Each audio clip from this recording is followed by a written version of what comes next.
Okay, are you ready, Diane? Are you ready, Jim? Okay. I think we're ready. You ready? Okay, sorry for the delay. Welcome to the board meeting tonight. We have had a work session previous and some executive session also, so it took us just a second to get back in here. We welcome all of you in the audience tonight. We welcome all 7 of our board members, our district administration up here and in the audience, union members, and everybody else that's here. We're going to start out tonight with the Pledge of Allegiance, so if you could all rise.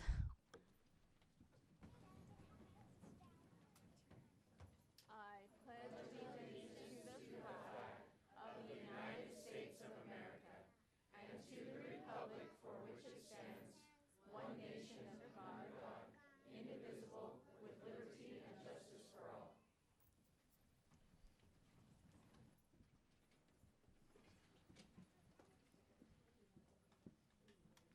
Okay, and every month we we have a different school that we recognize. We're excited tonight to have Northlake Elementary here to be recognized, and they have brought some of their Chinese dual language immersion students, and they are going to, I think, sing us a song.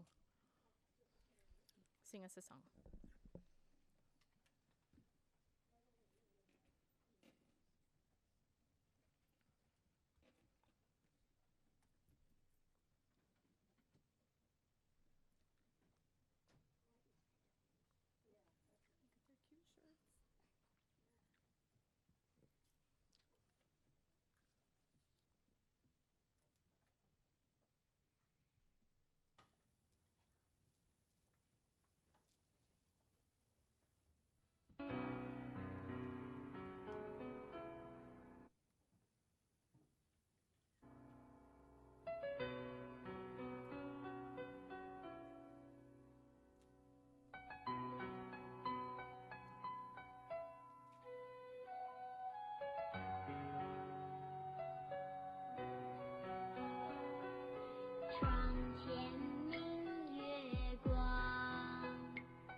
Awesome. Thank you to their teachers as well. I speak Japanese, not Chinese, so sorry, but I'll say thank you in English. So my name's Renee Milne. I'm the principal of North Lake Elementary, and I love being the principal of North Lake. Thank you to Lao Shi Wu, our 3rd grade Chinese teacher, and Lao Shi Wang, which is Yen, our 2nd grade teacher, and Lao Shi Wang Wen, our 1st grade teacher, and their husband and wife, and he's out with the kids. So thank you for having us here tonight. I have a few staff members to recognize tonight, but I also want to make sure that I point out that a lot of my staff is here. I have a lot of teachers in the back row back there. Wave your hands. Got a couple up here. Got one that left us last year. Mrs. Lockhart. Who else? Oh yeah, Miss Rose and Miss Powers. That's awesome. Oh, Patty Eardley, she's one of my literacy A's. I've got an awesome volunteer, Krista Johnson, Sarah I've got lots of people here. It's awesome. North Lake's a great school. Best kept secret in Tooele. I'm going to start tonight by recognizing Diana Black. She's our volunteer of the month. Should I have her come up? Yeah. Come up, Diana.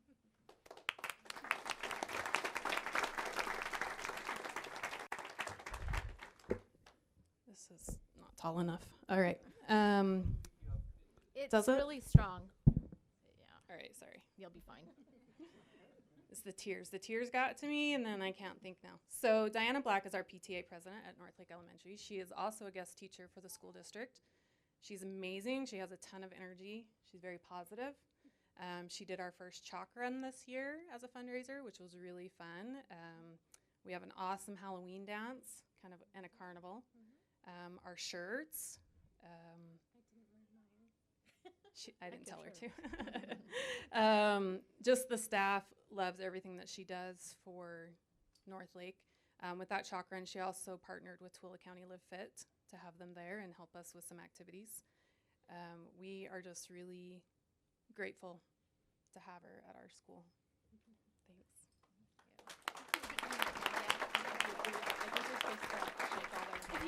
Diana, if you would, you can introduce your family that's here with you, and then if you would walk along, we'd love to shake your hand. So after, yeah. Absolutely, yes. So I brought with me my husband, Spencer, and 2 of our boys. Our oldest is at work. He's a grown 17-year-old busy guy. This is our middle son, Jaron, and my youngest son, Eric, who is my 5th grader at North Lake Elementary. And this lovely lady is my mother, Marcinda.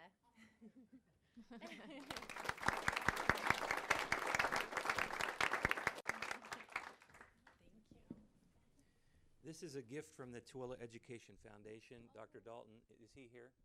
He couldn't make it tonight, so he told me to make sure we give this to you with our appreciation. Oh, Kendall's back there. Okay. From the foundation, so thank you very much. You bet. Congratulations. Thank you. Thank you, Diana. Thank you so much.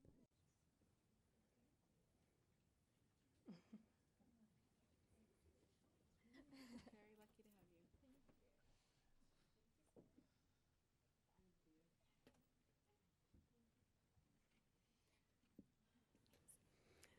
Our other recipient from our staff, I put this out to my teachers to tell me who they wanted to nominate, and it was unanimous that it was our brand new head custodian. He replaced Dwayne, who had been there since Central. He moved from Central to North Lake, and Brad worked with Dwayne for a long time. And I'm so happy that Brad applied to be the new head custodian. Brad Binkley, do you want to come up?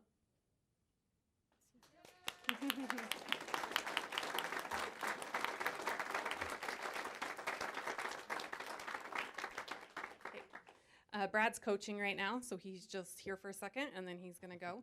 But all the comments that I get from the staff are that he looks out for our students and our staff. He's cheerful, considerate, responds quickly to requests. He stepped right into a job with big shoes to fill and has done an amazing job. His commitment to North Lake is very much appreciated. You stop him in the hall, ask him to do something, it's done that day. Like, he's amazing, and the kids really like him, and we're lucky to have him. Thanks for all you do. This is for you too. you gotta go up and shake all their hands and stuff.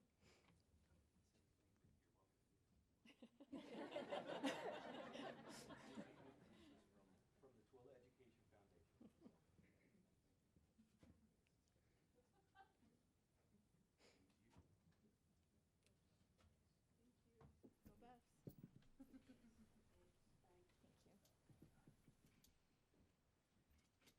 This is for you too. Okay, good luck coaching. Have fun. Good luck.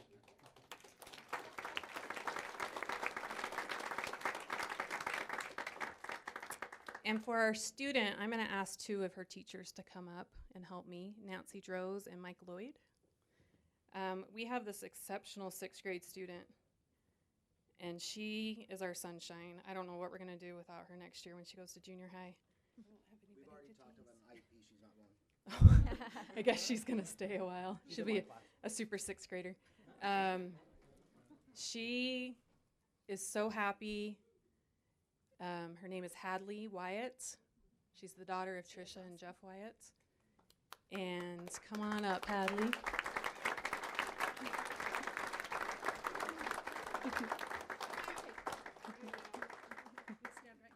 She's really good at telling jokes, so we might get a couple jokes, but.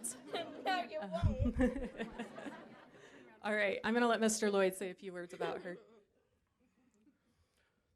So at a faculty meeting a little while ago, we were told that we were going to get to come here for recognition. And Mrs. Milne said that we needed to nominate a student. Without hesitation, every single one of the 6th grade teachers, Mr. Becker, Mrs. McAfee, and myself, immediately said Taco Cat's name. For those of you who don't know, I give everybody nicknames. And so hers just happens to be Taco Cat. And so I made sure to wear my cat shirt for you. But why we nominated her, with all the abilities that she has, she goes above and beyond every other 6th grader that has come through Northlake. At the beginning of the year, she'd come into my class, about 20 minutes. She'd always have a paraeducator with her. And now, I think I only don't see her for 20 minutes of the day. So she wants to be in class more. Mrs. McAfee has even talked about how Hadley would push her paraeducator away to do her own work. She's doing multiplication on her own without her multiplication chart. And she keeps telling me that apparently I'm not as crazy as you, Jeff. But I always remind her that I'm just crazy looking, and that's why I have the beard. I was going to say the cat shirt might. I think you're funny. I'm Not crazy. I'm funny looking. That's why I have the beard. So as Mrs. Milne said, it will be a sad day come the end of May when no matter what the IEP says, we're going to have to send you off to junior high. But thank you for making my year a better year, Taco Cat.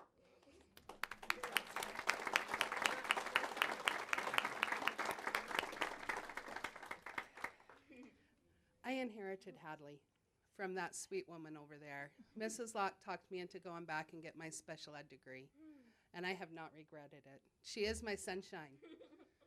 I can count on her to get me to smile. She has come so far with her multiplication and her reading and her writing. I'm very proud to be her teacher, along with all the other students that I inherited. She's helped me learn, and I don't know what I'd do without her. That's awesome. Thanks, Harriet.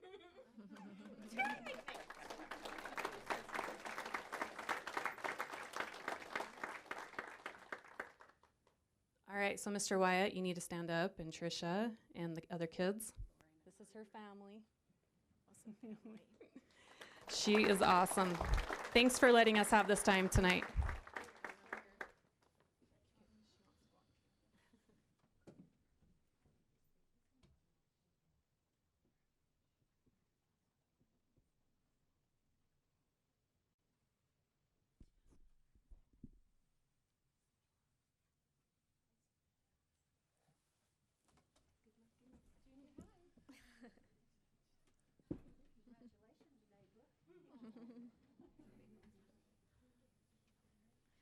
Well, we appreciate Northlake and the great things that are going on at Northlake. It takes a good leader to make a good school as well, so we're thankful for Renee and the work she does there at Northlake. Marisa. Yes, go ahead. Madam President, let me Superintendent. just add on to this. You know, I got in trouble with my kids because I took Renee Milne from Stansbury as an assistant principal, and she was wonderful there, and my kids were pretty upset that we moved her, but I can't think of a better elementary principal. We're proud of all of our elementary schools, and Renee's just done an incredible job. It does take a good leader. It takes someone who's passionate about kids and teachers and community, and so you guys need to know there's great leadership at Northlake. So thank you, Renee.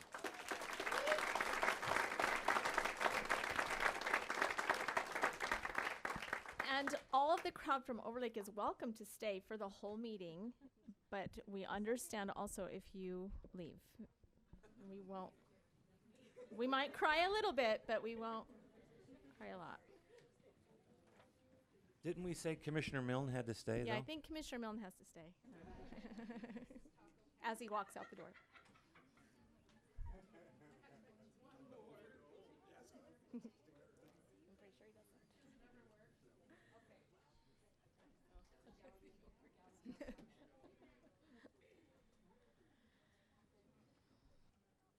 All right, next on our agenda is patron comments. We do have 4 patrons signed up to comment. You do have 3 minutes to address the board. Are you going to keep track, Mr. Ryan? Tell me when you're ready. The first one I have is Julie Lewis. You do need to state your name in the microphone for the minutes, and just you're welcome to address us. Keep it respectful. Please don't talk about personnel. If you have personnel issues, we need to talk about that. Maybe not in a board meeting. But Julie Lewis.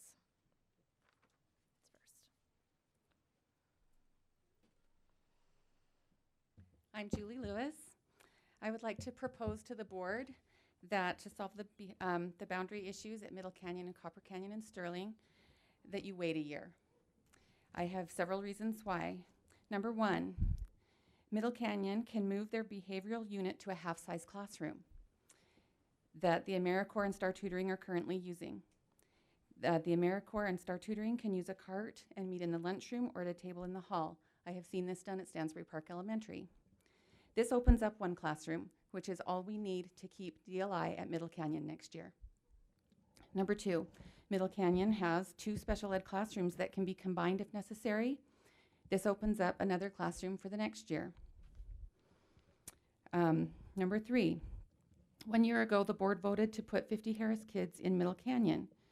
In the minutes from that meeting, Member Bryan expressed concern that in the near future, the proposed boundary change will put Middle Canyon Elementary over capacity due to growth and the dual language immersion program. The motion was passed and the resulting overcrowding did occur. So my 3rd proposal is that next year Sterling will be open, which is a bigger school.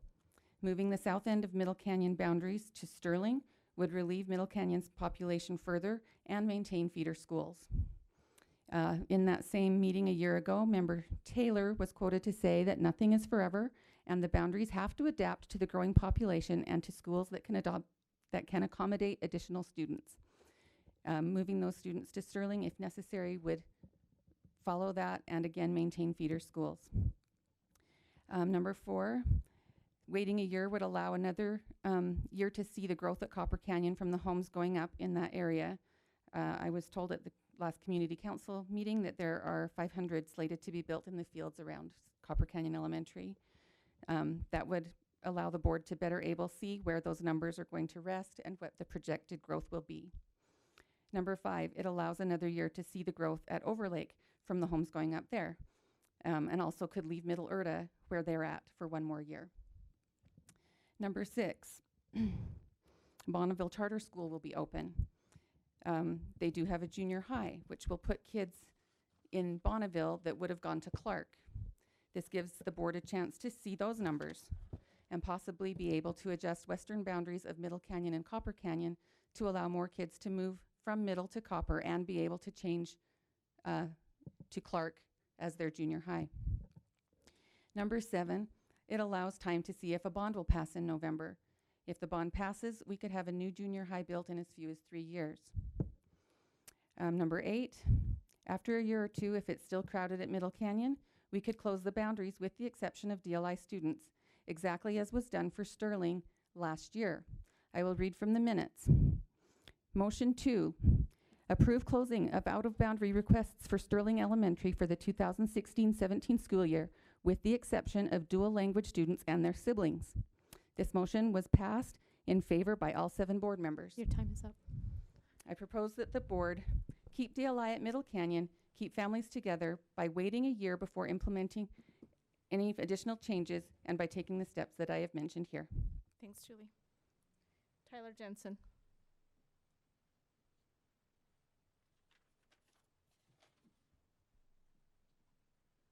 Hi, I'll be brief. My name is Tyler Jensen. Our children go to Overlake Elementary School. They have, I represent the area that has now been known as, that has become known as Middle Erta, and all those that oppose moving our children from Overlake to any other elementary school. First of all, we recognize that boundary decisions are difficult, that you all, the school board, the boundary committee have spent a lot of time, a lot of effort, and we want to tell you thank you for that. Thank you for the responses that have been given as well. 2 quick points and then I'll sit down. One is it's been expressed from a parent-raised proposal that as an option, Overlake, Middle Erta kids attending Overlake could attend a different elementary school. And I think Principal Marble's done a good job showing that, in fact, there'll be more students leaving Overlake that are in the higher grades that will be going to junior high than those that will be coming into kindergarten or a Russian dual language immersion. Second and most important is that students from Middle Erta have had to change not 2 but 3 times, change elementary schools 3 times in just the past few years. We feel like we've taken our turn and we should be either last or near the last of any list of areas that need to change elementary schools. And so with that being said, thank you again for your time. Thanks, Tyler. Megan Taylor.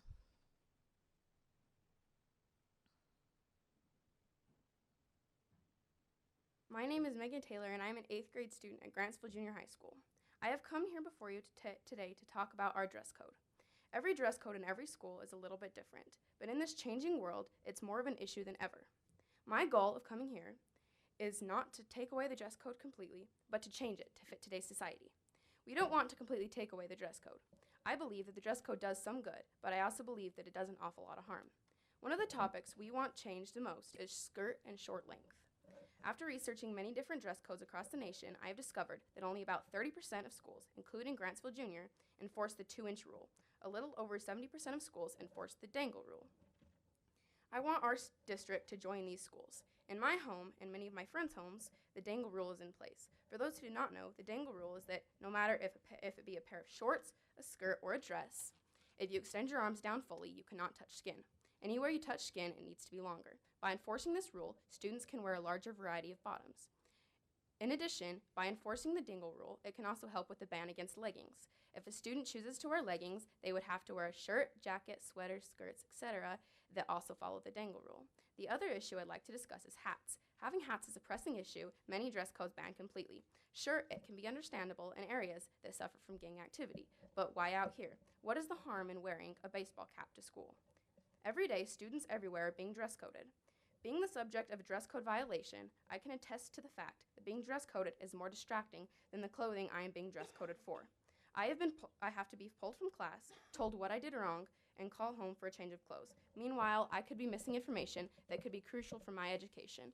Is all that hassle on both mine and my teacher's behalf really worth it? My last topic I'd like to discuss, as you can probably guess, is ripped jeans. Trends in pants have changed drastically, ranging from bell-bottoms to acid-washed jeans. The new in thing is ripped jeans. Many teachers dress code students due to holes in their pants, especially above the knee. As an owner of a couple pairs, it can be pretty disappointing not to be able to wear my favorite jeans. A few little holes here and there never hurt, and especially never distracted. In conclusion, I have not come just to ask that our dress code be diminished. All I'm asking is that it be changed, updated, to fit the modern ideas of what is in. Over 11 years ago, Grantsville Junior High School dress code was written, and after 11 years, I believe it is time for a change. On behalf of my school and all other schools across the district, I ask you help me on my journey to get the current dress code revised. Thank you. Megan. Thanks, Megan. And Robert Miles.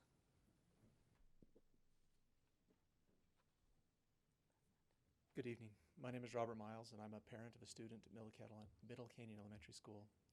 We live in the Carfork neighborhood, and I want to thank the board for the work they've done, but I also want to encourage them to, as we approach the decisions you need to make, to please keep in mind the economics of the decisions that are being made.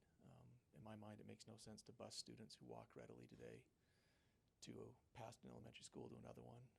Walking supports several government initiatives that are important to our governor in the state of Utah, important to healthcare, UCare, Healthy Utah, those are the like. We've got it happening at Middle Canyon Elementary School. Why would we interrupt that? We do want, personally, I would love to see DLI stay at Middle Canyon. I think it's a great advantage for our school to have. If there's any way we can make those things happen, that would be good luck. That would be awesome. Thank you so much for your time. Thanks, Robert. Thank you for your comments.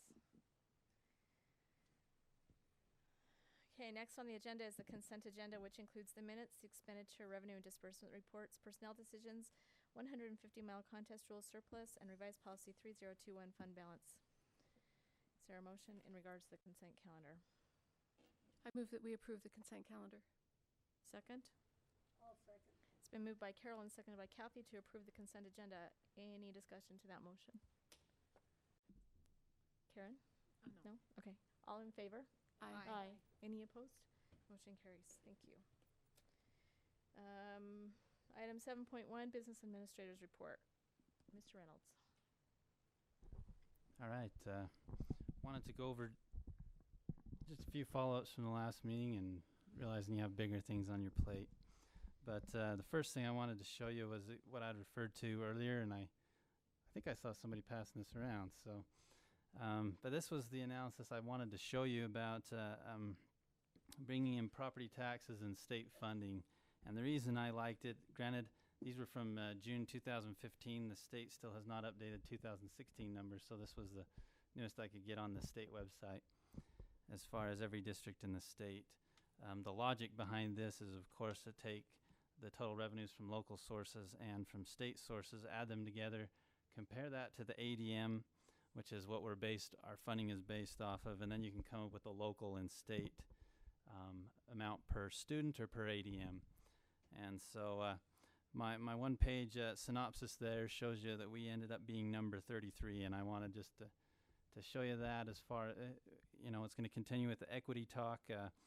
Now that the state legislature has met, we've got some good news coming out of that that we're grateful for. But the two bills that we talked about a lot did not pass. So I just want to make sure that we're aware of this for future conversations when it comes to equity.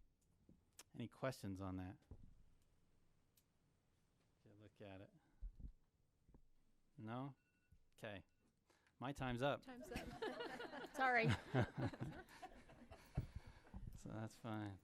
No, the second thing I wanted to show you is,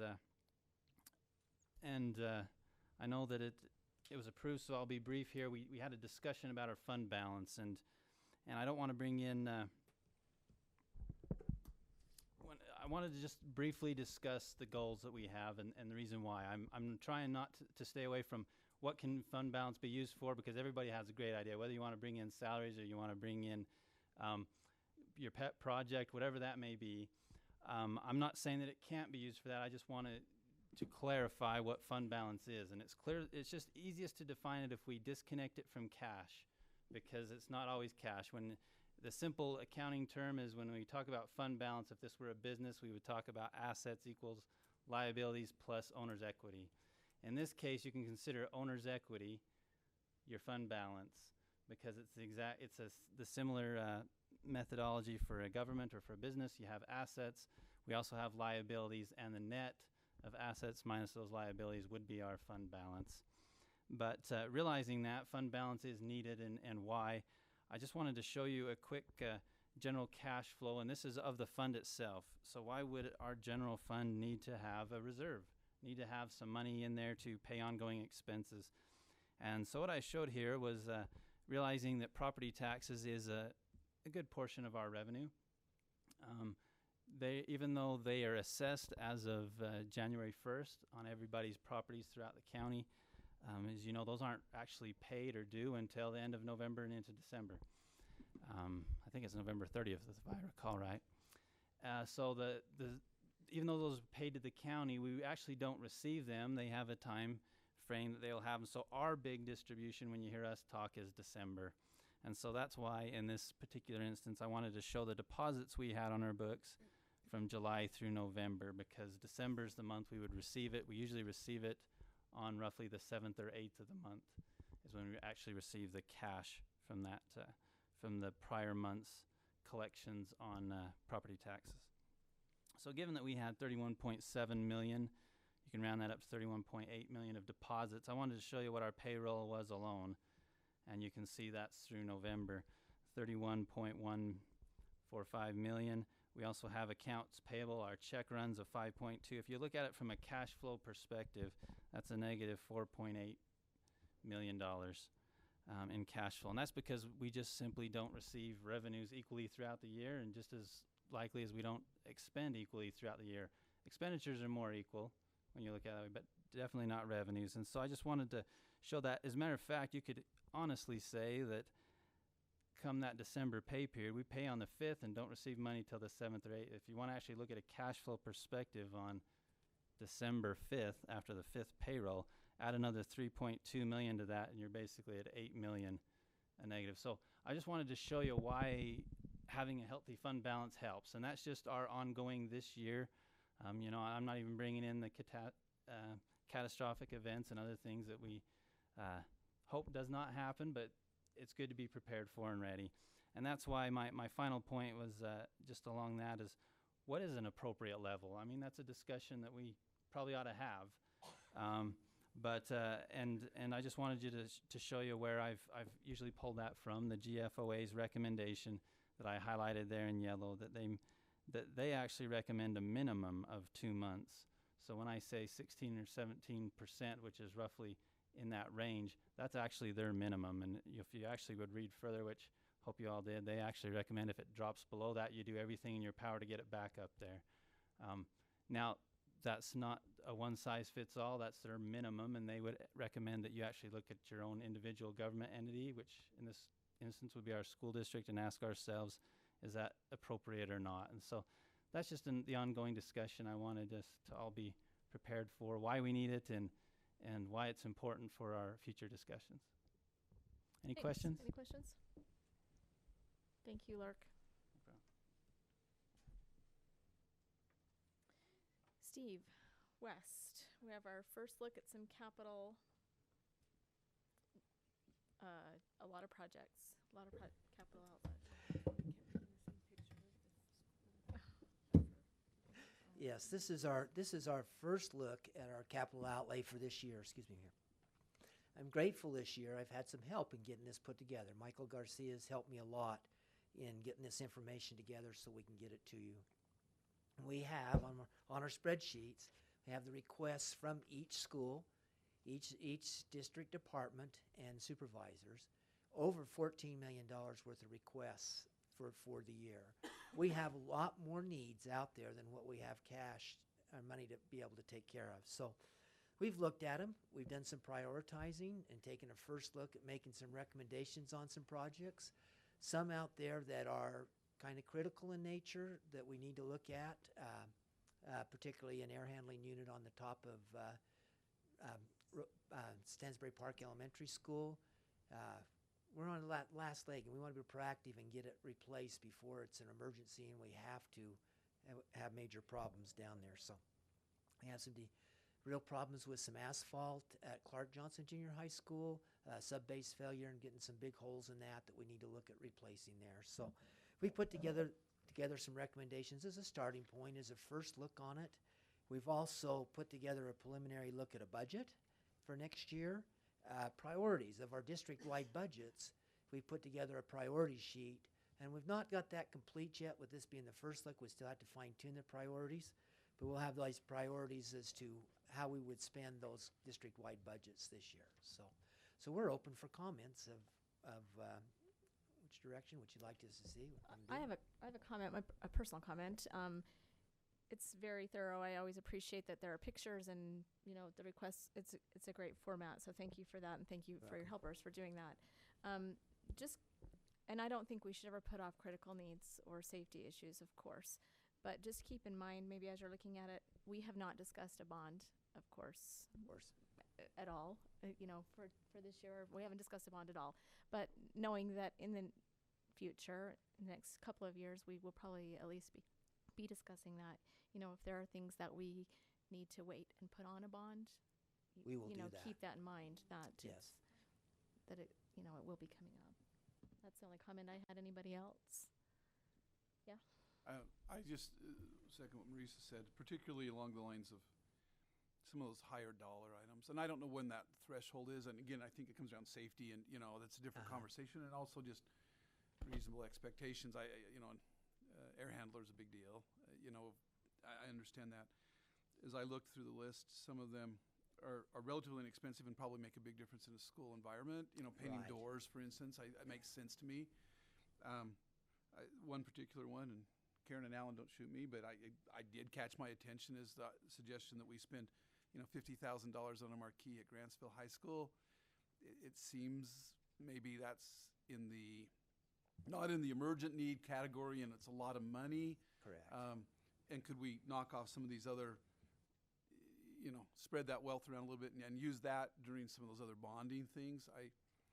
You know, and particularly like that, as I drive by Tooele High School, I note that, you know, the marquee has, you know, class of whatever is a, you know, donation, and I'm not suggesting that Grantsville has to pay that in kind of a class gift, but maybe there's, you know, it's a match or something. I don't know. It seems like a lot of money to me. It was the one that really did catch my eye. Yeah, it is a lot. Marquees, when you look at the one like at Stansbury High School, that was $40,000 to put that in, and that was 3 years ago. And that was during construction, which is cheaper. No, it was after. Oh, was it after? Okay. It was added afterwards. It's And just, so, I get it. I also understand the importance of school pride. I'm not, but it's just, it's a lot of money. I got daggers coming out of my eyes at you, Brian. Not the I'm, first I'm time. kidding. That was said in jest. It is. But I understand the point. Marquees, yeah, I mean, they're expensive. But if you've been down there lately, you've seen. So we will look at that and take a good close look at all that, and we appreciate your feedback on this. Any other comments, questions for Steve? Yes, go ahead, Superintendent. I just want to comment that really we're talking about not just a sign, we're talking about a message board and a way of that the school communicates with the public. So, and I think they've had it on their list 3 years or 4 years in a row. Had it for a while. The current message board doesn't did quit work, functioning, yeah. and it's very rusty, and you know, it needs to be removed, and we do without one at a minimum, that we remove it and wait for that and plan for that other one. But it's an eyesore. Well, and needs this is the first look, I understand, and we, you know, you guys know what you're doing, so. We'll take a good hard look at it and see what we can do. Okay, On perfect. a lighter Thank note, I you. noticed lots of pictures of a floor finisher, almost in every. Correct. There's What- really a. Our equipment's getting old, and we've been on it a lot of This must be lot the of floor years. finisher of choice. This picture pops up several times. Regularly. It's the one of choice, and I'm gonna be honest. Once we find a picture of one, we cheat and put it in for the same one for everyone. Clearly. But in reality, that was what we would buy for everybody is Well, the and same quite one. frankly, we appreciate that because there Yeah. was that Economies of scale. Exactly. Yeah. Exactly. And so we do just have a saying that problem. and So having some fun with that. Apparently, we really need floor furnishers. we do, unfortunately. All right, thank you, Steve. Thank you. Mhm. Steve, I love the red doors down there at Grantsville. Okay. They look great. Okay. I'm glad to see it. I like No, that. they're painting them blue. All right. Thank you.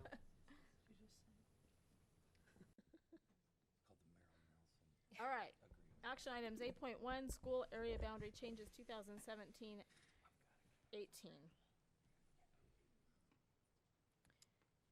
I don't know that we need a whole presentation again, but do you want to give us a brief rundown? You tell me what you want, in my opinion. Well, I thought last board meeting you did a fantastic job of being very thorough. So maybe just a rough overview of the options for us? The one, and Jim, do you want to pull up maps again? The one that we need to clarify is that area in Stansbury Park. That's the only thing that I think. Because Wynn pulled up a more detailed map to show you where Christopher and Yeah, it was different than what we Spring thought. Streets are. So that you know what streets they're talking about.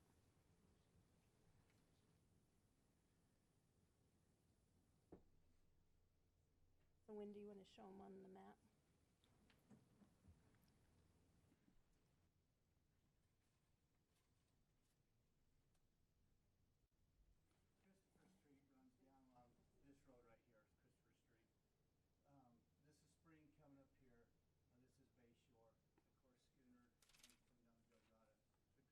coming this way. And I just want to make sure you knew that on that. So that was the clarification when they're talking about those streets. Okay.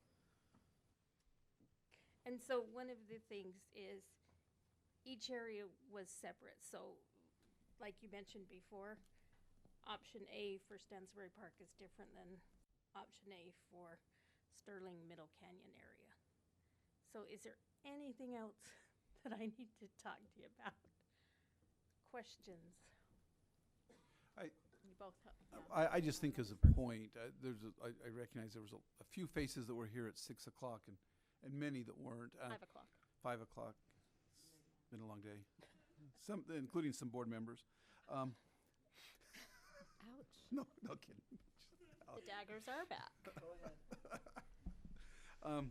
Anyway, my point was just to let the public know that we did have a work session for an hour, or went about an hour and a half prior to this executive session where we did have an opportunity to kind of dig into some of these details.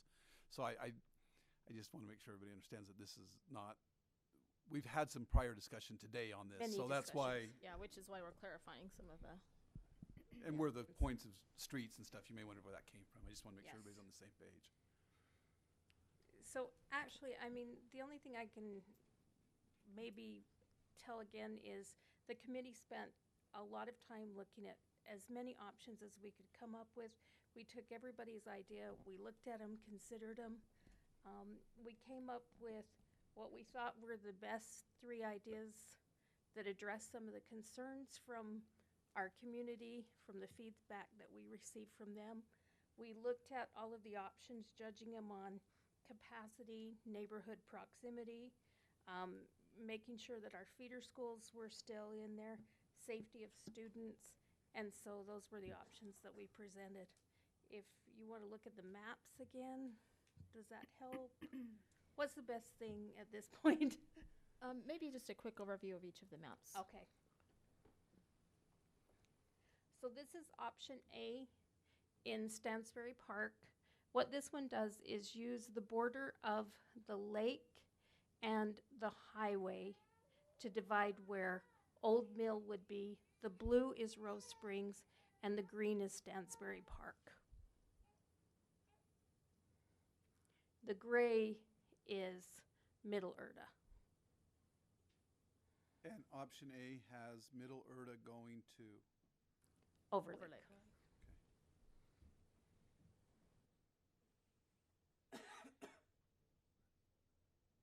It has Delgado going. To Staying Rose Rose Springs, not to Old Mill. Rose Springs. This is the option B2 hybrid. This is the one that came up after that was suggested. What they've done and what this one suggests is we keep Delgado and that section that connects to Delgado going to Old Mill. The lake goes to Rose Springs, so all the blue goes to Rose Springs. And that is the other side of Erta. So that is East Erta that would go to Rose Springs. And again, the gray part is Middle Erta, and that would stay at Overlake. And along with this one, that would be moving the DLI program from Middle Canyon to Copper Canyon. Jim, can you go back to that, please, for a minute?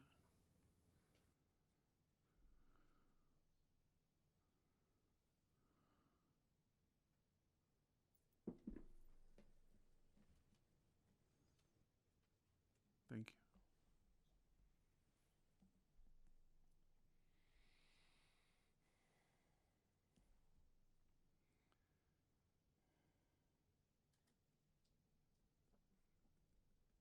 And we had lots of option Bs that we played with. That's why this one is B2. But with this one, again, we have Old Mill with Lake Point, Benson Grist Mill, the area behind Solberg's, the part that connects onto Delgado with Delgado. The lake goes to Rose Springs, and this includes Middle Erda and sends them to Rose Springs. But the dividing line for Old Mill is still behind Spring Street, right? Yes, all of them have it.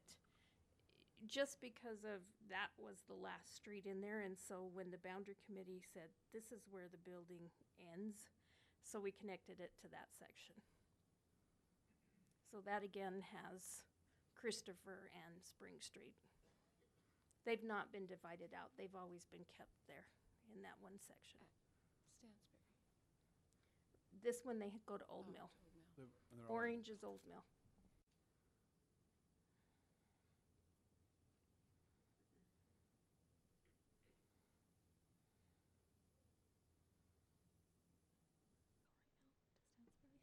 Where do they go right now again?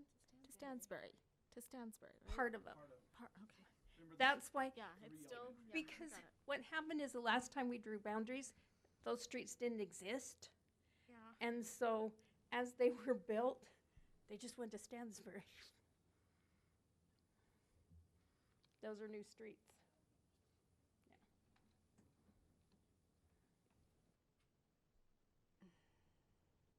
This street here has numerous new homes on it. I don't know the name of it right now, but this is numerous. So it's behind these houses, and this is the field, and this is where the new charter school's going. And this one is option C. It again has the same areas going to Old Mill Elementary. But what we've done, because Rose Springs doesn't have anybody coming from Erda to balance the numbers, they have the other piece of Stansbury Park that's currently being bused to Stansbury Park. They would be bused to Rose Springs. So in the other two, that area was green and now it's blue. To balance the numbers. I know. They're bus routes. What's the difference between A and C? Go back to A and C. It's that sliver That's of copper. of the very west, right there where Jim's, that's the difference, is those streets right in there. That blue. In the blue. Up above it. Yeah, Up right above above it. A and C. That was green. in That A. was green. That's green in A, and it's blue in C. This is the only one where that part is bus to Rose Springs to kind of balance the And numbers. that's a full busload of, that's a Yes. full busload of students. So that's That the numbers. orange section that connects onto Delgado is about 76 students. And I mean, tomorrow it could be a totally different number. Right. And the blue section is about 76 students. So it kind of divided them up in half, and then where there weren't streets behind it. And the green is all walking. All walking to Stansbury Park.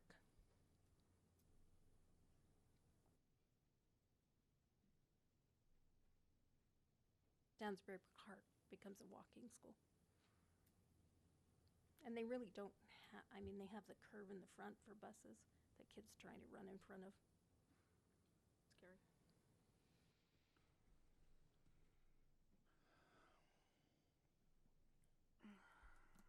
I know. Carol, you were at all the meetings. I know, right?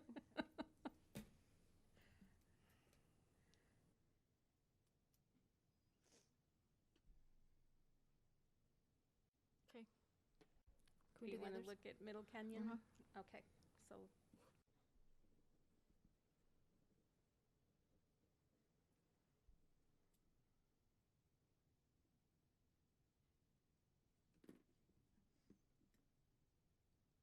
This is option B for Middle Canyon, which included moving the entire DLI program to Copper Canyon.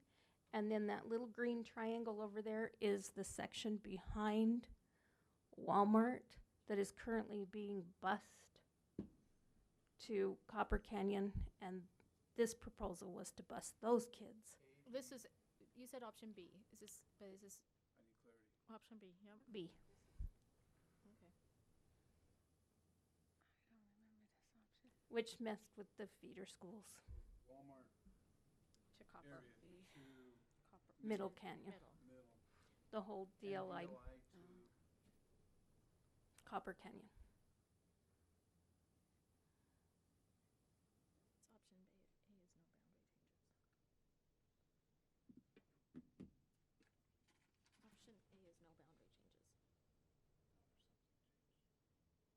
Option A. And is no what's the boundary letter up there? That's what it says on this. Okay, that's option C. Oh, I should look because Car Fork is now purple. And so Car Fork is the little finger that is hidden right there. It's right there. And one of the reasons that that was the only subdivision we could come up with was because it is surrounded on 3 sides by Copper Canyon boundaries, and those kids are all bused to Copper Canyon. So it was the only thing that the committee could come up with that made partial sense. But again, messes with feeder schools. It does. And that little corner, there's a little corner that is actually still walking distance of Car Fork. Wind's driven it a couple of times. To Copper? Yeah, it's that close. It's that close. And that was the email they'd sent. Right. You didn't give an option A. Option A says no boundary changes. It was The there was. split. Oh, it was split DLI, but no boundary changes. Yes. So first grade starts DLI at Copper is Yes. option A. Option A is no boundary changes. We would leave current DLI students at Middle Canyon and start the program at In first grade. at Copper Canyon.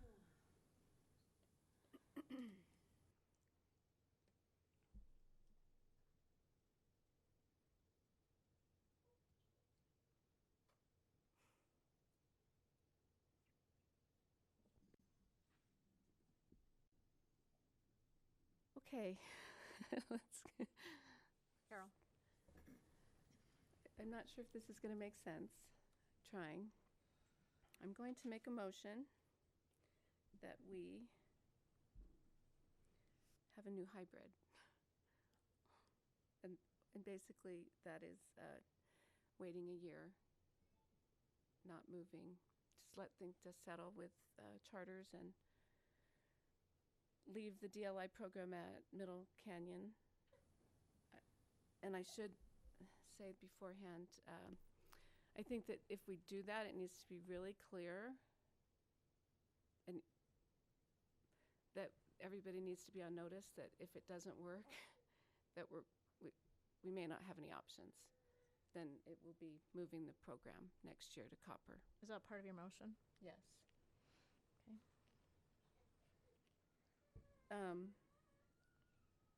So I guess that's not really that would not include, so it would not move, it would leave Eastern at Copper Canyon right now.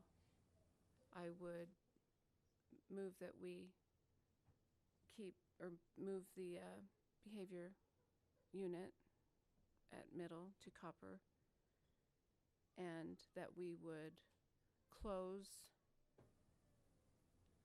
I don't know if I want to say that. Well, there has been a precedence closing boundaries at Harris and Sterling, so I would say that we close boundaries for students other than DLI and siblings.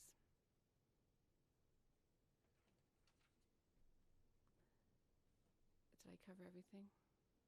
For one school.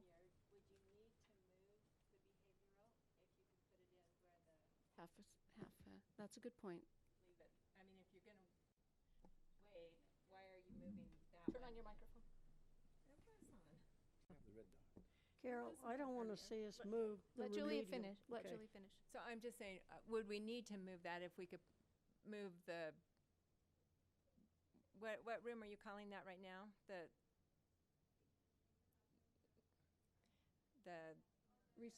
resource, I guess. Resource room? Would it fit if, to do one more year and leave the behavioral classroom if you switch those around? I would say if we're gonna wait a year, wait, not move, but.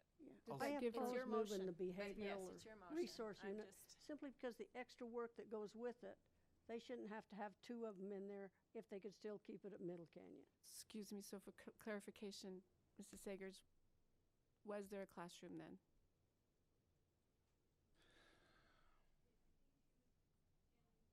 You're going to have to use the microphone because your voice is really quiet.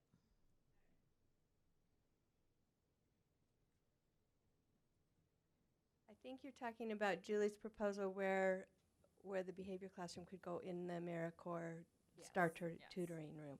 And yes, that could work. There's 7 students in that classroom, max 10, 12. So it's about a half of size of a classroom. So that is feasible. What do you think, Matt? Matt's the special ed director. It's feasible. You're going to have to use the microphone too. Are the chairs just really comfortable? Is that it? Pretty much, yeah. The thing with any of our special classrooms that you guys need to know and be aware of is that right now, within 2 to 3 years, every elementary in Tooele County School District, except for Wendover and Dugway, will have a type of special classroom in it. They'll have to be there. Whether it's a life skills classroom, a behavior classroom, an autism classroom, we have lots of different classrooms, and as we grow our DLI programs, as we grow those things, every school they're going to have a classroom in them. We have one elementary school right now that has 3 in it, and it's very hard to sustain that. So moving those classrooms, and I know that it came up before in the open meeting we had last week. There has never been a rule that we move classrooms every 2 years. Right. That's never a rule. We basically look at need and where they can fit, where the kids are, where the populations are, and it's just kind of working out that the way as we grow as a school district, every school, including Old Mill, all of them within the next couple of years will have at least a special classroom in them, if not more than that. So. Okay. So I'd modify my motion to change or not include the behavioral unit at middle this year. I need some clarification on one other point, because the conversation earlier today was that you would, in closing the boundaries, we would close boundaries to all students who are not physically residing in that boundary, and that would exclude siblings of current DLI students, and that was the conversation. Is that what you're suggesting? You're right. That was not my motion, only because there has already been a precedent set that we have, in fact, at Harris, as to the minutes that were at Sterling, closed boundaries to everybody, but we did include DLI students and their siblings. Can I ask a clarifying point as well? The motion doesn't include anything having to do with the first set of options? Right. Is that right? The first, not having to do with Rose Springs, Oh, Stansbury? No, this is just only Middle Canyon. Yeah, Just this Middle is only Canyon Middle is what we're Canyon. talking about. This is Okay. only Middle Canyon. Thank you. Policy says that we don't have to let the siblings in. That's always just been something that we've been able to do. So a DLI student could come and their siblings could possibly have to stay at their other school depending on the space in the building. So we don't overload classrooms. Sure. Okay. And understandably, that's going to make some people upset if that happens at Middle Canyon. That's why I But wanted there's to got- make like sure. we've tried to say, there's got to be some give and take here. So I guess what I would say is I would leave that up to the discretion of the principal. Shouldn't we have the discussion about this yeah. after we have a motion? Well, we've already had a discussion all during the motion, so. I know. Like Let's- it's a moot let's get a point. motion. Okay. Yeah, I think Okay, we're so trying it's- to I'm trying to clarify the understand motion. the motion Yeah, to see if I would like I to know. hear this motion, so. Okay, so Okay. Risa, you do it. No, I'm teasing. It's your motion. I took notes, but if I have to restate it, I gotta Okay, hear ya. my motion is that we leave Middle Canyon dual language immersion boundaries as they are now, boundaries at Middle Canyon as they are now, including leaving DLI at Middle Canyon with the understanding that we're giving notice very loud and clear that if it doesn't work, that the DLI program will have to move to Copper Canyon next year. The entire program will have to move next year to Copper Canyon. And we would include in that we would close boundaries to all out of boundary students except DLI students. This is where I'm not sure. Can we make that? Can that be part of the motion? And their siblings, unless the administrator at the school decides that there's not room for non-DLI siblings. Does that make sense? For DLI siblings. Oh, excuse me, for DLI siblings. Students that are non-DLI but have siblings in DLI. Does that make sense? Oh, and East Erta would stay at Copper Canyon. and then Stansbury would. Stansbury's not in this. Stansbury's not in this. So then we'd have to redo another, if we do this, Well, we'd we're gonna, redo another we have to do motion. Stansbury's motion, really, anyway. Okay, is that your complete motion? Yes, that's my motion. So I just have let's one just- question. Oh, go ahead. Doesn't it go to Rose Springs? Is it clarifying No. the motion or is it discussion to the motion? Because if it's discussion, I think we should wait till after if we have a second. If it's clarifying the motion. Yeah, we may not even get a second, so I'm just. Okay, it's probably more to discussion, but it would depend on if I wanted to second the motion. Well, you chew on it. Let me ask a clarifying question, Carol. Are you sure it's a clarifying question? to the motion? Absolutely, because in the motion she said, if it doesn't work.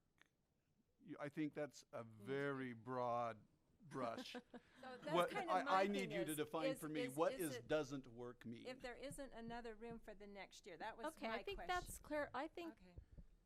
we need if that's your motion, then I think that's all We can discussion. bring that up in in the motion. discussion. That's my motion. I'm sticking with it. Okay. I hope I can repeat it. Is there a second to that motion?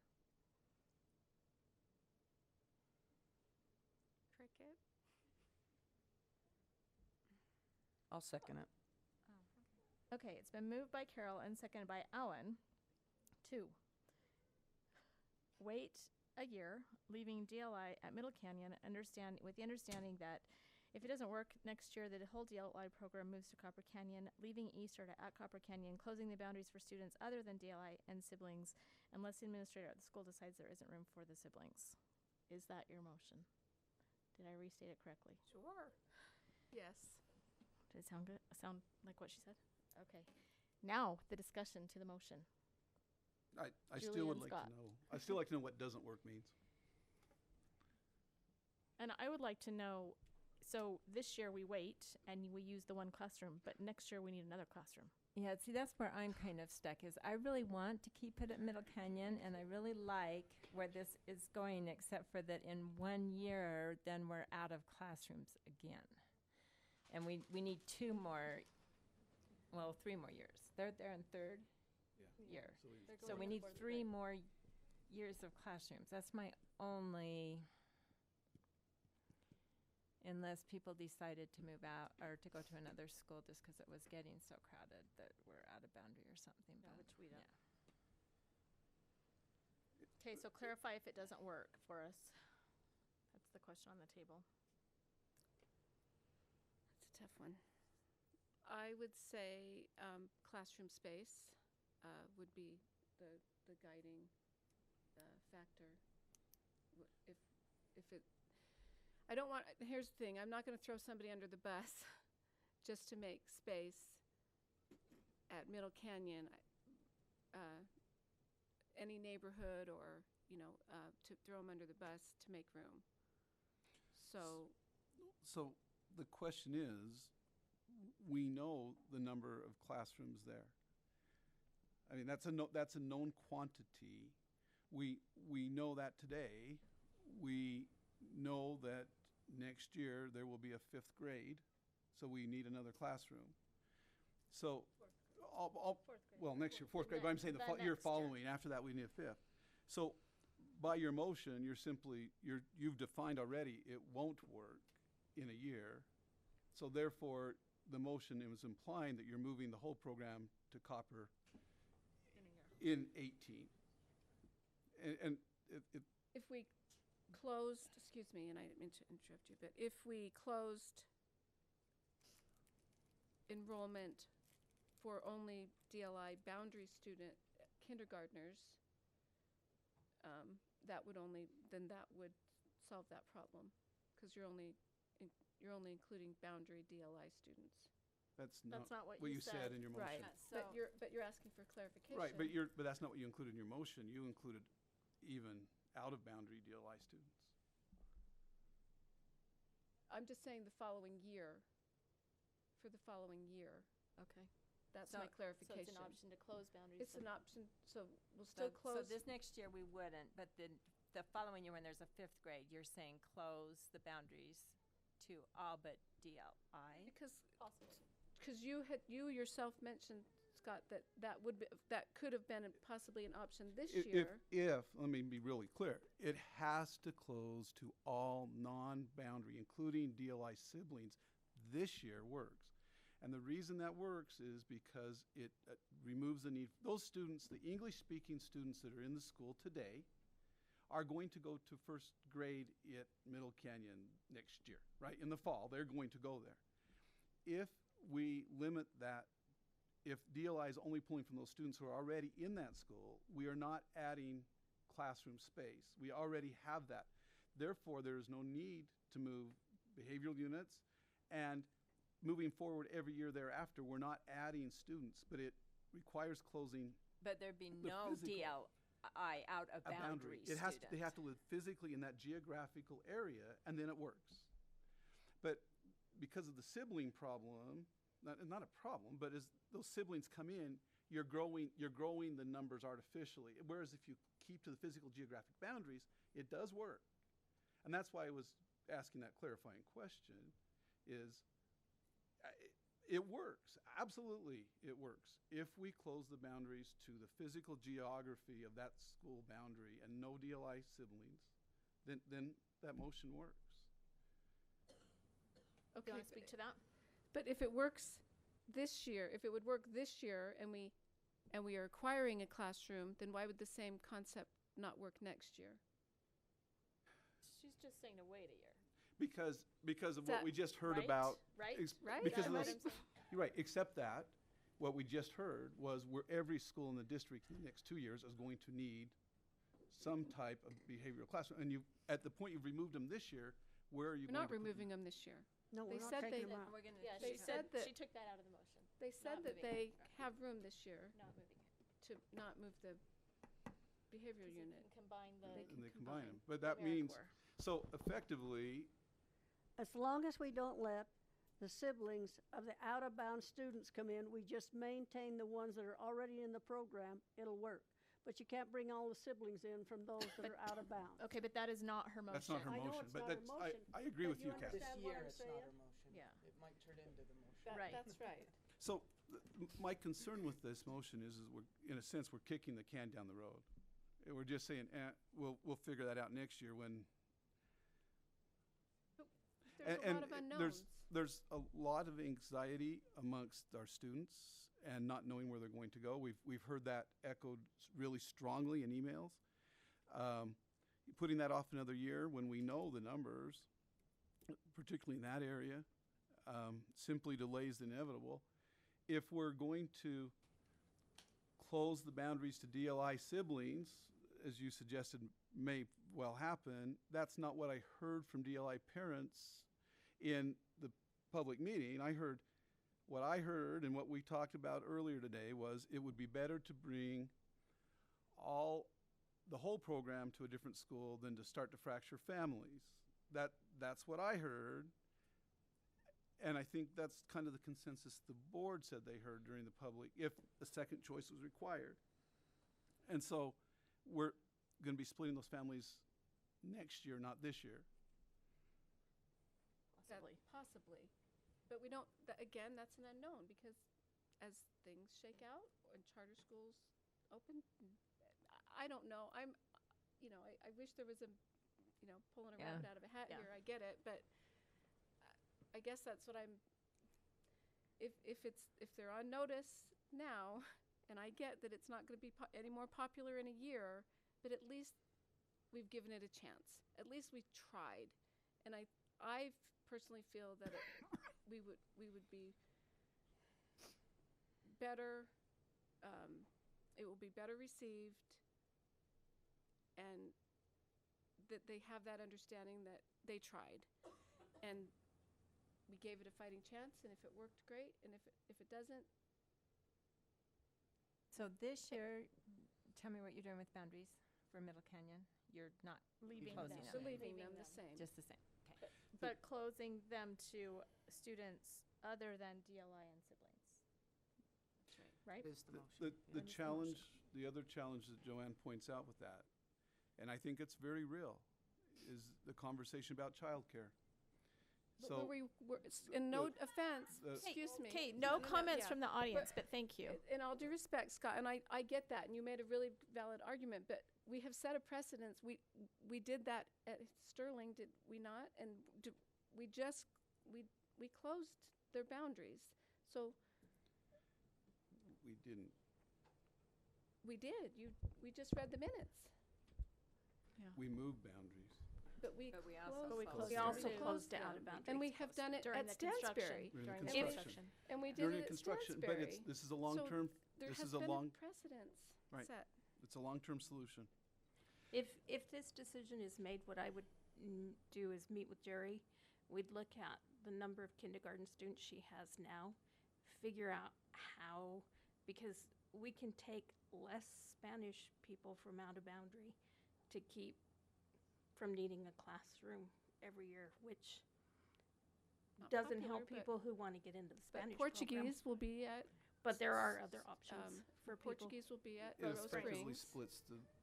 Yeah, Yeah, but I we're guess splitting it's some families. give and take. I mean, does. at least there's, That some give there and is an take. alternative, and granted, this motion's on the table, but Yeah, the alternative to that is that you move the whole program, keeping all the siblings together, and it provides for open enrollment across the board in all of our schools, and that has been a pattern that we have followed. I respect that, but this is all new. This is all new. We're treading a new, something different here with DLI, and there has not, it is different. So I have a question about Copper Canyon in this scenario, and I'm not sure we have good figures on what their enrollment would be, unless it is the same as. I guess it might be the same as option A. West It's 30. basically whatever her enrollment is now, take away the kids from Benson, Gristmill area. It's option A, It's less option 30, A, because we so had 450. calculated Yes. 50-50. So what- 450? 450. Plus or minus. So, and You can. it's all a guess. Yeah, I mean, I think we we know I it's think going we to be a understand route that it's about that amount. not exact numbers. We understand that. And in fairness, the conversation that I had with Jerry, she recognizes the challenges that are going to come with keeping this many students at her school. And I don't want to speak for her, but we've had that conversation of that is a concern, and I hope that, you know, what worries me, and is that then we're going to hear from parents and students how mad they are because their kids can't go to the bathroom, like we had the problem at, you know, Rose Springs or Stansbury Park. You know, there are challenges, and I hope that's, I mean, you know, I think that you all see we're fighting for the program, but there's going to be unique challenges that are going to come along with that, and that's lunchroom size. You know, we brought those up earlier, you know, the lunchroom and the computer labs and the library and all. I'm just, you know, I'm just bringing those up because that's a big concern for a school, you know, that's that big, but I guess I still maintain that we should give it a shot. Okay, is there other discussion for the motion? If I could support that if the boundaries were closed to all if that motion was modified to include all non-physical geographic students into first grade next year. The problem solves itself, and we can allow the school to maintain the current programs, and I'm comfortable with that solution. Including the DLI students? DLI siblings included would be excluded if they don't. Just the siblings, not the ones. But even the siblings, if the sibling lived in Stansbury Park, they would not be allowed to go to that program. It would be boundary-only students. Going forward, you're saying. Going forward, including first grade this coming fall. I could live with that solution if we closed it that way, because then it stops the growth of the school. But then we're splitting families. But we are splitting families. Yes. But I think we're doing that next year anyway. I think her motion's on the table. My motion's on the table. I think we should give it a year. It may work itself out, and the or those DLI parents at least have a year to know. And they can choose to not put at least they'd have a year to know that if they wanted to not put their student at that DLI program, maybe they would choose Portuguese at Rose Springs. But my motion stands. Can I ask if this proposal has any notice problems with East Erda residents? I mean, this isn't. We're not changing anything with East Erda. Right, they've been going to Copper Canyon, right. so it's not like we're. No. Okay. It wouldn't change them. It wouldn't change them. Right, it wouldn't at all. change them yet. That's my motion. Okay. Any other discussion down here? One other point. Help me understand, because some of these motions do interact with the Stansbury. So, and I realize those are separate in one sense, but the hybrid that seems to make the most sense immediately becomes off the table if this is adopted. So I would like to understand what the Stansbury option is, because that does play directly into this, because. Well, aren't we going to vote on the Stansbury separate from this one? But you're saying it takes off the B2 hybrid? Yes, it takes B2 off the table. It does. It would at least modify it. Right, but. Yeah, well, yeah. Could you elaborate on that? Well, Someone? I'm not sure yeah. exactly how it. I mean, it will depend on. I disagree. Well, the hybrid comes off the table because if we, at that point, the hybrid says move East Erda to Rose Springs, and therefore we can't leave. At that point, Copper Canyon would have a group behind Walmart and a group right there in their neighborhood, and they would have no students. So that's why I say the hybrid has to come off the table if, in fact, this one's passed, which then implies just walking the rest of the way through. It's kind of a chess match, but we have to have students at Rose Springs. Rose Springs was light without someone else coming over. So it eliminates, right, you could go with, and that's what I guess I'm wondering. Is your suggestion to move Middle Erda to Rose Springs? Is your suggestion to move the West Erda area to Rose Springs? Or is your suggestion to move the Delgado who want to go to Old Mill to Rose Springs? Because those are the other three options that are on the table besides the hybrid. And that's why I suggest we have to know what else is going to happen, because otherwise we're precluding that hybrid solution. I understand what you're saying, but I guess the way I see, if we're if we're willing to, and I believe we should, give it a year and let the chips fall where they may, then I would suggest the same thing. I'm not saying, obviously, we have obvious people that we're going to move to Old Mill. And yes, their numbers, and even Rose Springs, their numbers may be low. We don't know. Those are the unknowns. But I would believe that I mentioned earlier that Perry Holmes area, south of Bates Canyon. There's 10 students or 12 students. Right now. But they want to go to Rose Springs. We know that. And they're willing to carpool to get to Rose Springs. The numbers, understand, not only are you leaving Copper at a very minimal students, you're also leaving Rose Springs at about the same numbers. We think, again, that those are unknowns.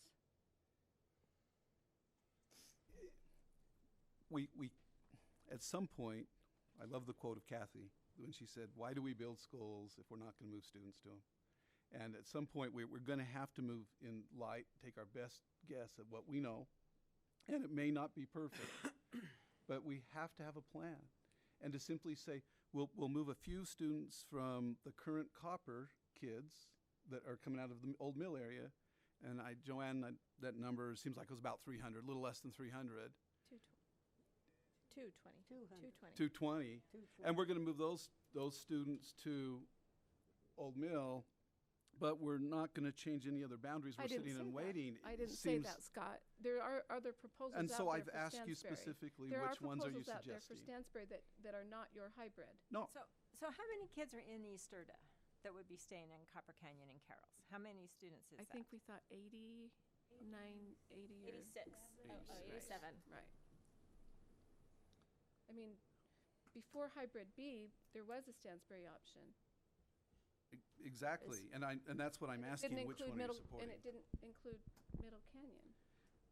Correct, but we are going to need to move some of these other students that I know that from our earlier discussion that you didn't like moving some of these other students. So I'm just understanding there is one of these moves or necessitates a second move that you've been opposed to, and I'm just trying to drill down and understand which one of these are you supporting. Because there are some, and they do work, but we have to be able to say, there is some input. I feel like a ping pong ball right here, so I'm going to stop. And I'm going to first ask if there are comments from other board members, and second of all, I'm going to clarify and ask if you are asking her to just amend her motion to include all the boundaries at once and include the I think we need to have all the boundaries at the same time because of the fact that interlap. Okay. So yes, I am. Comments from other people. Are there any? Karen? I'd like to make a substitute motion. What is that? That we approve the hybrid B option.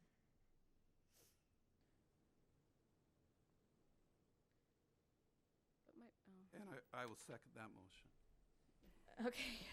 I'm going to have to pull out my Robert's Rules book because I took this class 2 years ago. You can have a substitute motion, but I think you have to still vote on the first motion first. I think you vote on the substitute first. Yes. I believe you. I'm going to believe you. You do have to vote on the first motion first. It's the dinosaur in the room. Look it up. We took a class. They used dinosaurs. You have to do the big dinosaur first. I'm so where's 90% Bob Brown tonight when we sorry, I volunteered in elementary school. It's just how it is. You're wanting me to flip this up fast. I wish anybody in FFA was Where's Bob when we need him?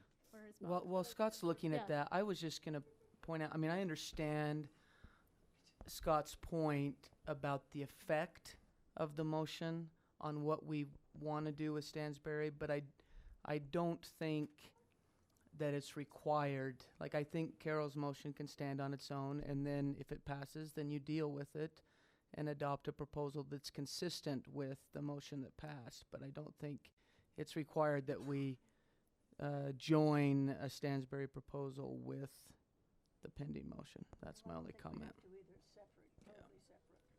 I can tell you that typically, I mean, we need to find the reference, but typically the substitute motion, that's why it's a substitute, is voted on first, whether or not you as a group, and you vote on that, whether or not you want to substitute the original motion with the new motion. That's how it works in the legislature, but you can find the reference. Okay, I got it, I think. The incidental motion has precedence over the main motion because If a substitute motion passes, it does away with the prior motion. If it fails, the previous motion comes back up for consideration. Okay, so the little dinosaur. Okay, so I have a substitute motion from Karen to adopt hybrid B. And who seconded that? Scott I did. And seconded by Scott.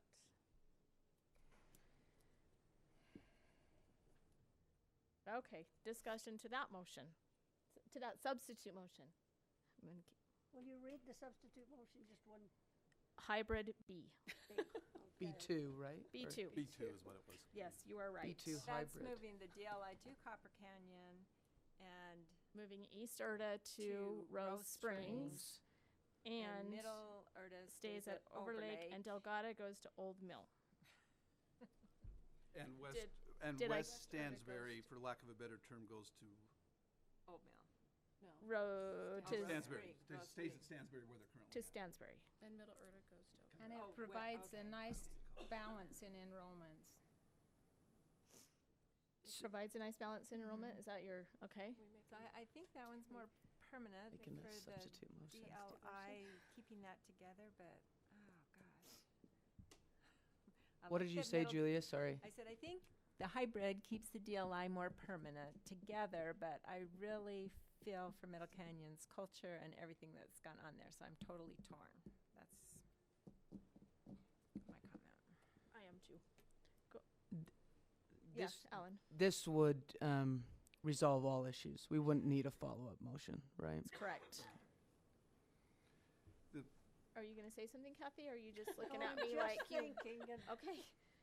I Everybody's keep lights trying are on, so to I'm make not up a sure. mind with all the information that's trying to go through this old time had. The advantage to that hybrid is that we're not stringing out families, that they know where they're going.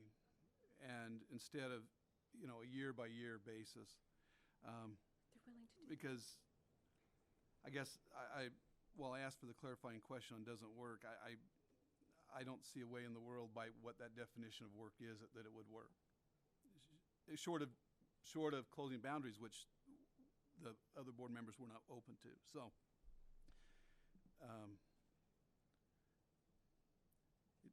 it brings some closure to families, and they're not wondering, all those emails that parents keep saying, my kids are not sleeping at night. At least they know where they're going and they can move on and not have the same conversation next March. Okay. Any other questions, comments? Just stop, for the record, I'm not comfortable with that, and I think that we're making a mistake. Okay. We're not willing to give it a chance. Duly noted. Down here anymore? Very loud and clear. Okay. And we're setting a precedence that I'm worried about. Of moving, you mean? Then DLI programs, I hope we're not, that we don't have to do that again.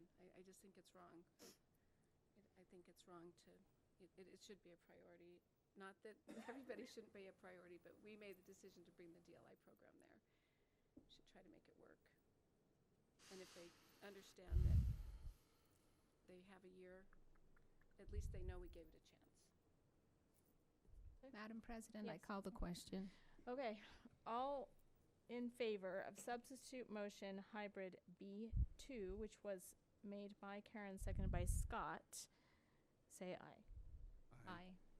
Aye. Okay. Karen, how do you vote? Aye. Julia? Nay. Scott? Aye. Carol? Nay. Ellen? Nay. Kathy? Nay. Nay? Yeah, no. And I vote aye. Motion fails. So now we'll go back to Carol's motion, which is, I stated it. You stated I don't it. know that I can state it again. I'd like to amend that motion then. This is really testing my skills. to the motion that I can live with, which is that we close next year's first grade class to first grade DLI at Middle Canyon to only include students who live in the physical geographic boundaries of Middle Canyon Elementary. Is that a request to amend, or is that It's a request to amend. second Request to substitute? Just to amend. Okay. You need a second? That's, No, no, it's a, Carol's it's a request to response, right? amend to the person who made the motion. My motion stands. Okay, so that is declined. Okay. Okay, I'm not gonna restate it. Did you get the motion in the minutes? Okay. All right. Then, how about I make a substitute motion to that? Okay. It's With the- okay, really, it's okay. With the same criteria that Carol said, adding one, exactly the same, with the idea that, or not with the requirement that first graders in the 2017 class at Middle Canyon be required, in the DLI program, be required to live in the physical geographic boundaries. Isn't that the same motion? This is a substitute motion.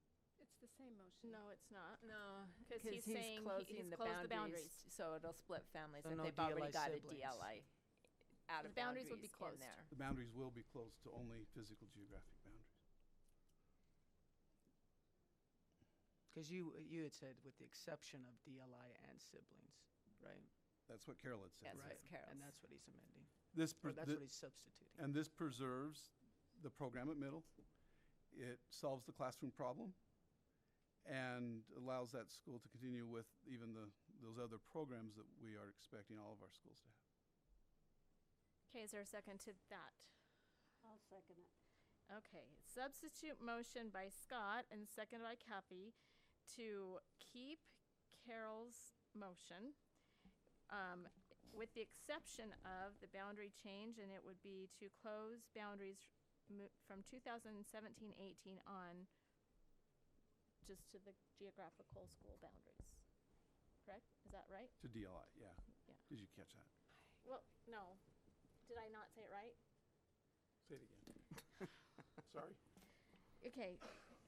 A motion to, a substitute motion number 2 to keep the same motion that Carol made with the exception of with closing the boundaries. And you're substituting to close the boundaries moving forward from 2017-18 school year to only the students living in the geographical. Sorry. Closing the enrollment to DLI to those that live in that Okay. geographical boundary. So Closing DLI to just those that live in So that you will geographical still accept out-of-boundary students, just not out-of-boundary DLI. DLI.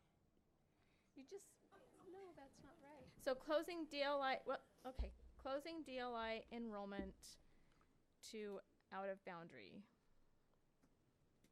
And what, But allowing other out-of-bounds? well, any other, the Okay. current students that are there is what I'm suggesting. I mean, but the point of that is it allows, That's what I said then. no, because I just said, I wasn't closing everything. I was Oh. just closing the DLI, which is the magnet to that school.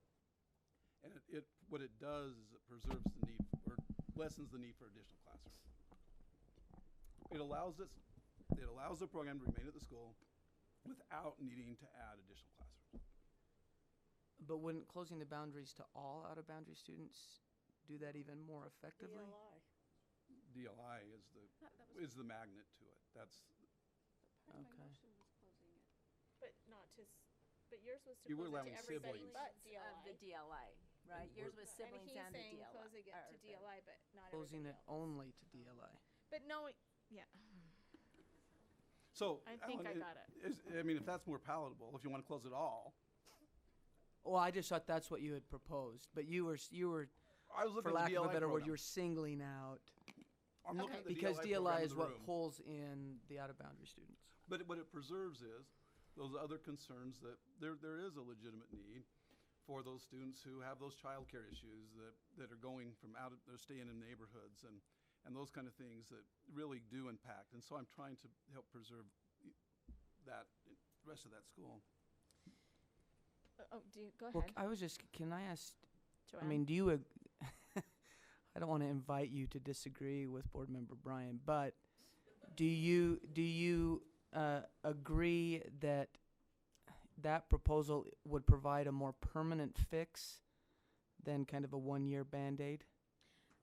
Whenever we look at out of boundaries, we look at the policy. So if a classroom's full, then we don't let them in. But if a classroom has space, we do. So I think you almost close for everybody. Because if there was they're at room capacity. at the DLI, which, I mean, is obviously, but looking at it from the other perspective, we wouldn't be able to fill that up. I mean, if there weren't enough people in boundaries, then we still wouldn't be able to fill up that program, is what we're actually saying with this proposal. Yeah. That's right. And We don't but what it does do is allows that school not to have to add another classroom of first graders, because those students are going to be going to that school anyway. But we want to be able to fill the program. Okay, I just have a comment, and I don't, maybe this is just me thinking out loud, but I have real heartburn closing boundaries when we have open seats elsewhere. And the reason for that is it's the state law to keep our boundaries open as much as we possibly can. So I have a little bit of, I mean, I see the issue here. I want to keep DLI at Middle Canyon. I think that would be fantastic. I speak 3 languages. I am a big proponent of DLI. So am I. And I know the district is a big proponent of DLI, but in this situation, I have some heartburn with, first of all, picking one group and then picking another group. But if we're going to close the boundaries because the school is full, then my we personal close opinion all is the the boundaries should be closed. And that's what we did in Stansbury. I think Sterling was a little bit different situation just because of the construction. Going forward at all the DLI programs, I hope we seriously consider all the out-of-boundary applications and, you know, like you said, follow the policy. If we can fill it in school, that's where it should start. I don't know, just have a little heartburn with that myself. There's been a precedence. There's probably a precedence for almost everything. Right. I agree, but Whether it's a precedent worth following. Yeah, but there is a motion on the table made by Scott. I don't know who seconded it. Kathy, maybe? I think Kathy. Starting to get confused. I wanted to go home, so I seconded.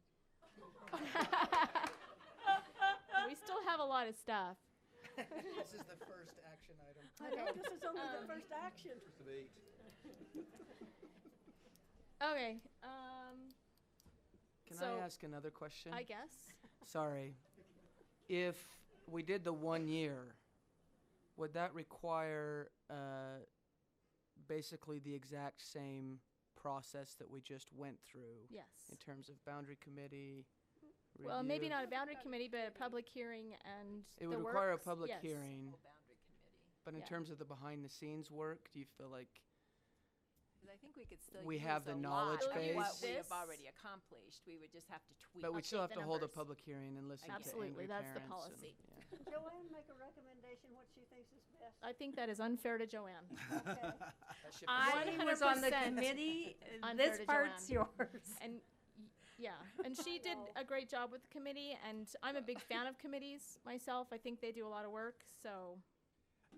I might suggest, though, Alan, I think that if Carol's premise of this whole conversation is correct, which is that things are going to change, I think it does require A more boundary study committee.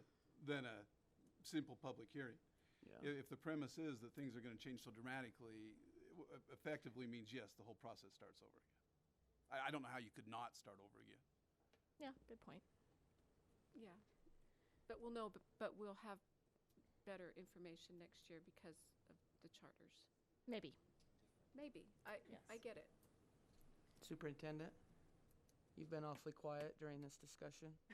He's thinking this is all board.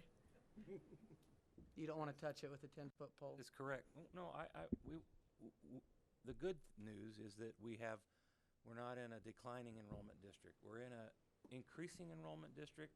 We're trying to bring programs in for parents that work for our kids.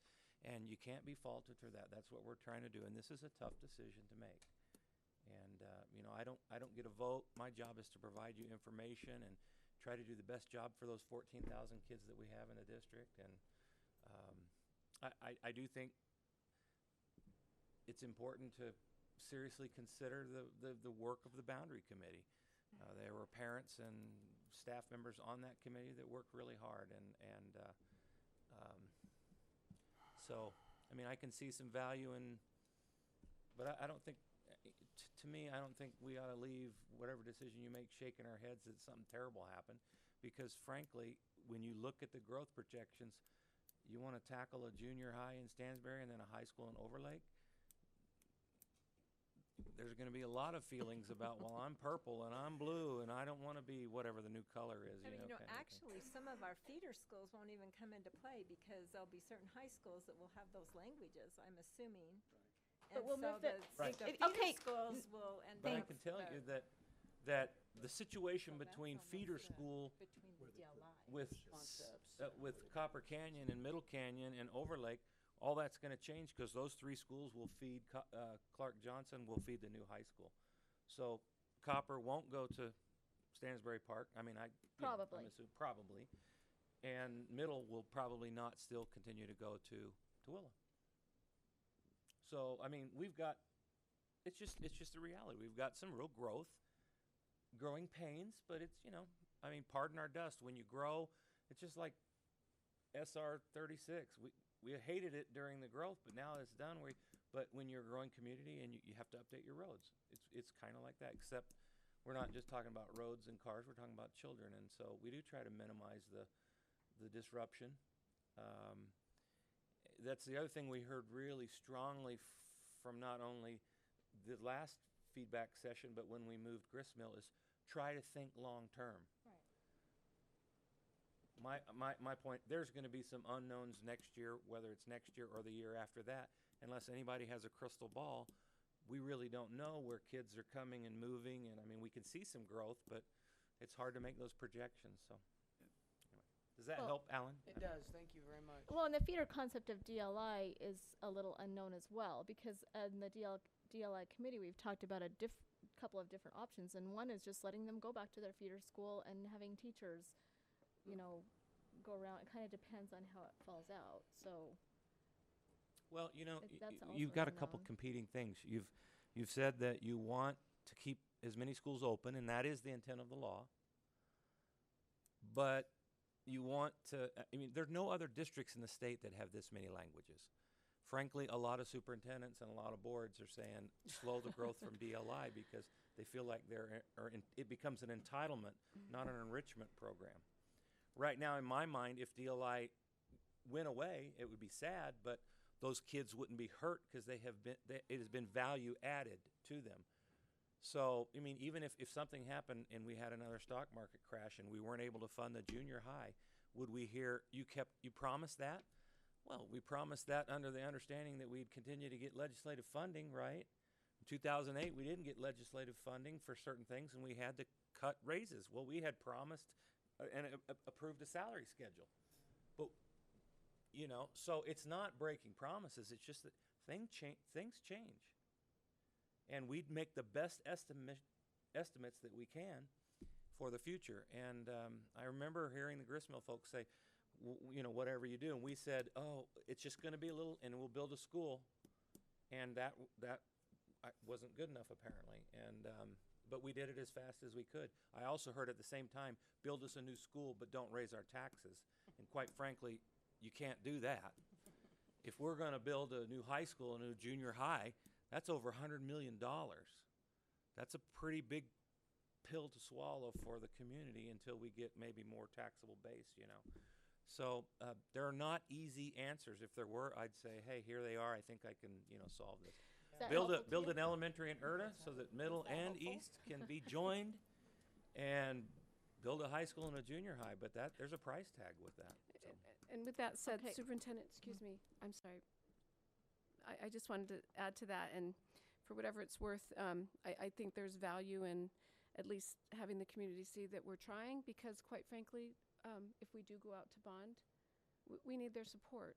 I'm not saying we're going to get their support magically because we did this. We may make a lot of more enemies, but there is value in people seeing that we're making an attempt to keep our promises. And well, if you look at the Jordan district, it took things that people didn't like year-round school and split schedules in order to get a bond passed Sure. for their growth. Sure. I hope we don't get to that point where we have to, because we don't like playing games like that, and that wouldn't be our Right, and intent. yeah, that But doesn't. for taxpayers are also feeling the pinch, and that can't be our first option either. We really are trying to balance the workload, because that's more responsible taxpayers' dollars than just keeping 4 schools half filled and then coming back and saying, oh, we need another high school. You got 4 schools that aren't filled. That's So a good point. Thank you. it's tough. Okay. Okay, I think sorry. it's okay. I think their substitute motion is on the table, and I don't see anybody else like diving for their mic. So it includes closing DLI enrollment to out-of-boundary students, but keeps the other tenets of the original motion. Karen. Nay. Nay. Julia. Scott. Aye. Nay. Nay. Nay. And I vote nay. Okay. Back to the original motion. Just saying. We've tried. I gotta keep a tally. Karen. Unless there was some magically more Additional discussion. comments? Yeah. Okay, Karen. Aye. Aye. Aye. Aye. Aye. And I vote nay. Motion carries. Okay, so there you have it. Tim, did Do you get all need- this? Because we need a really, really good article. I hope you're recording it. I'm gonna need to listen to the recording myself. Tim, don't ever put another picture of me in the paper while I'm resting on my chin. Okay, we still have to finish. We still have Stansbury. So going back to the Stansbury Rose Springs Old Mill. With the options on the table, I motion that we adopt option C. Option C, which is You're gonna have to pull back up option C. Middle Erta 2 stays at Overlake. Overlake. The West Stansbury area goes to Rose Springs. And the Delgado and the Spring Streets and that all goes to Old Mill. Old Mill. Old Mill. Okay, is there a second for? I'll second it. Wow. Okay, it's been moved by Scott and seconded by Alan to adopt option C, which is Middle Erta stays at Overlake Elementary, West Stansbury goes to Rose Springs, and Delgado, etc., goes to Old Mill. Is that correct? That map that's up Oh, there. that map right there, Whatever you said, but that map right there. as per the map. Okay, discussion to that motion. Can I amend the motion? You can ask. Or you I- can substitute. Now that we're skilled on that. We know how to rule. Well, I guess could be part of the discussion if the blue section that was connected to Stansbury could stay Stansbury. Then That's not option H, C. that- That's option A, or I think it's A. Right. But You want to amend the motion to option A? Or Well, I guess I Sorry, didn't realize it was. it's just, I you know, know. I'm sorry. We've looked at so many maps. I'm not laughing at you. I'm just actually, saying. that's not totally true. Option A moved all of Delgado Oh, okay. to So Rose it's not different. Springs, and so That's it is not option A. That's Okay, thank so you. amending I it thought that to- it was Okay. I don't think it is. I don't think it's an option. It isn't. Carol's making up new Okay, options. yeah, again. so, yeah. Because the committee's work wasn't valid. Okay, go ahead. That's not fair. That's not fair. Scott. Okay, that's not fair. Scott. I value the committee. I was on the committee. Okay, so just clarify your request for amendment. Just including the lower section of the blue that's right there, including that is currently at Stansbury, to leave them at Stansbury. So you're talking about Spring Street and. No, Oh. it's not. It's not Spring Street. That's 76 kids that you would be moving to Stansbury Park and taking 76. That was But they're not at Rose Springs now. Not they were. Right, but currently. Where are they But with currently? okay, so with the option C proposal, Rose Springs is at 497 with just this. Stansbury Park is at 574, Overlake is at 600, and Old Mill's at 525. So that takes. So that would take 70-ish 76 kids out. from the 497. That leaves 431. at Rose Springs. We're living in Rose Springs, they need them. And that was the Okay, sense. of are the you committee. amenable to that amendment? No. No. Because is there discussion to, other discussion to the amendment? I support it because it doesn't divide up that little area of Stansbury so much, and because probably half of those kids will be going to Bonneville anyway. So it'll really only be about half that I'm many not sure what kids. my substitute is then. It's Scott's with the. Okay, but there isn't an amendment right now. But With this, the oh, change. this one, Oh, he has has to no. support it. Oh, okay. Can you So pull is up, Overlake at 600 on this? Six. can you pull up B2 Oh, hybrid? 600, yeah. Can you pull up Scott's B2 hybrid that did, because I'm pretty sure that because that still includes Upper Delgado.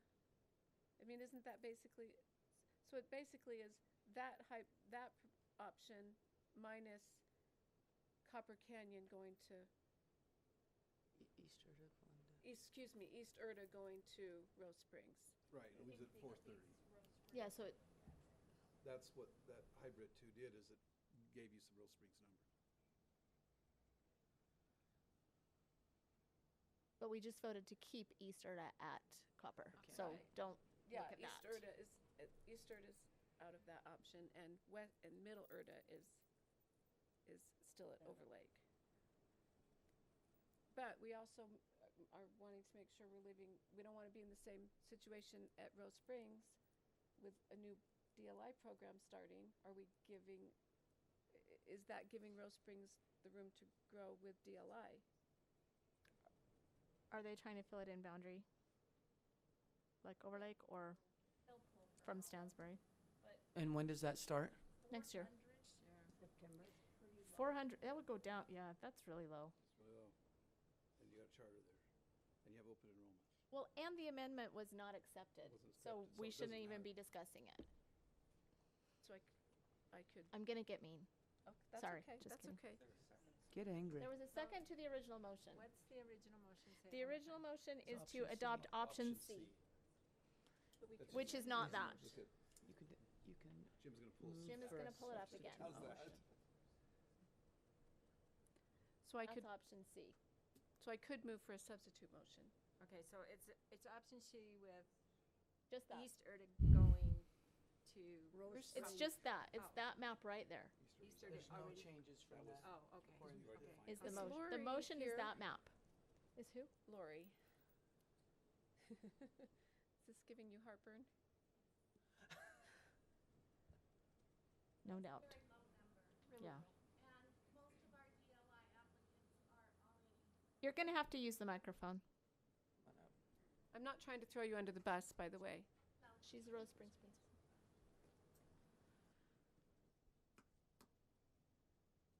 Okay, I'll try to be very fair about this. Just go ahead and say it.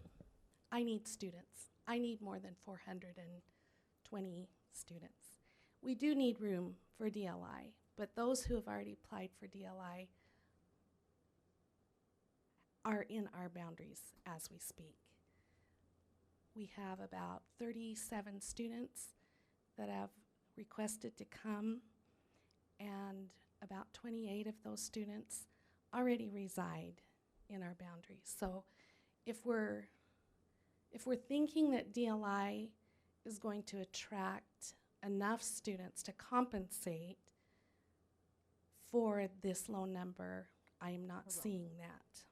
Okay?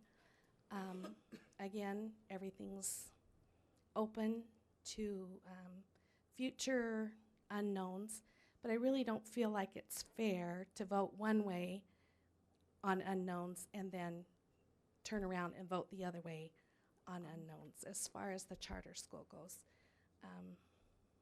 So I'm respectfully asking that we have an equitable number of students at Rose Springs, however you decide to do that. Thank you. Thanks, Lori. Thank you. Okay, any more discussion? Can I ask Yeah? how many students this puts it in Old Mill? Yes, 525.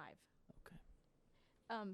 Roughly, because as Joanne has so nicely 100 times pointed out, we don't really Roughly. know the exact But number. unlikely to be 700. And unlikely to be You know what? 350, maybe. Well, it's not going to be 700 because they're not going to accept that many out-of-boundary requests. Yeah, okay. Yeah.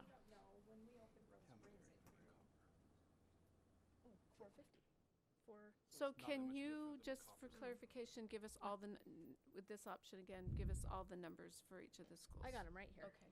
Bring it. Oh, I should have had. Old Mill, 525. Overlake, 600. Rose Springs, 497. Stansbury Park, 574. That's C. That's C.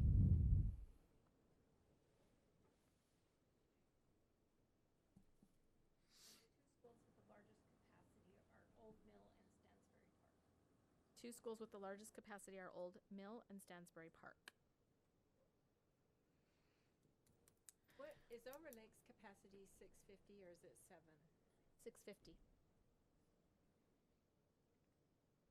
Overlake, out of all their applicants for dual language immersion, only all 3 of them are out of boundary. Boundaries, okay.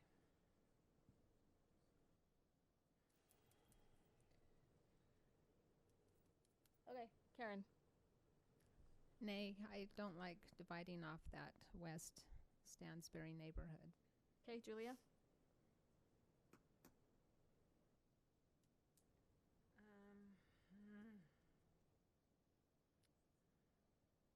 Yay. Scott. Yay. Carol. Nay. Ellen. Yay. Kathy. Yay. And I vote aye. Motion passes. Option C it is. Okay. Thanks, everyone. That was a lot of training for me to test my Robert's Rules skills, which are clearly not that superb. Now you got through it. But I got, yeah. Don't we sell got yourself through short. it. I'm just being honest. I'll take another class. Okay, 8.2, request for proposal for network wiring project, Jim Langston. You have to leave your cubby. Oh, Jim's here. Yeah. Thank you for hearing us tonight. We have conducted an RFP in our attempt to upgrade wiring and Cat 6 internet infrastructure across the remaining schools in the district. We had just a single applicant, but we did follow policy, and we're recommending that R&L Network Solutions be awarded the contract to upgrade the infrastructure. Awesome. Can I get a motion? I'll make a motion that we accept R&L to do the infrastructure. Second. It's been moved by Julie and seconded by Alan to accept R&L Networking to do this infrastructure as pointed out. Is there discussion to the motion? All in favor? Aye. Aye. Any opposed? Motion carries. Thank you, Jim. Thank Good you. luck. 8.3, recommendation by the district's OFER committee. Superintendent, you want to give us a recap, or do you want me to? Go ahead. Okay. Superintendent, myself, Ed Dalton from the foundation, and our legal counsel met recently with the Tooele County Commission, Mr. Mike Jensen, the treasurer, and their legal counsel, after hearing that the county had filed a claim for $370-ish thousand against OFER for some road work. We maintained that what they had contracted with the city of OFER was $70,000, and that we should just have to pay the rest. So that was kind of agreed upon between the two parties. We just need an approval from this board. That money would come out of the cash balance in the OFER city funds. It's not a done deal. It's basically just agreeing that we can live with that. Our attorney will still have to go to the court. The court date is scheduled for March 31st, and the court would actually do the determination. But I'll make a motion we pass that. Okay. Accept the recommendations from the committee. Do we need to make? Yeah, can I just ask for Amend the clarifying motion. on up to the amount that the attorney is. Can we say up to 70? 70. Up to 70. Up to 70. Okay, is that, you still want to Yep, second that? I'll second it. It's been moved by Kathy, seconded by Julia to accept the OFRA committee recommendation up to $70,000. Any discussion to that motion? All in favor? Aye. Aye. Any opposed? Motion carries. Revised policy 4007, conditions and requirement of employment, first read superintendent. We've had discussions about teacher shortage. We've had discussions about the problem we've had with teachers and breach of contract from mid-year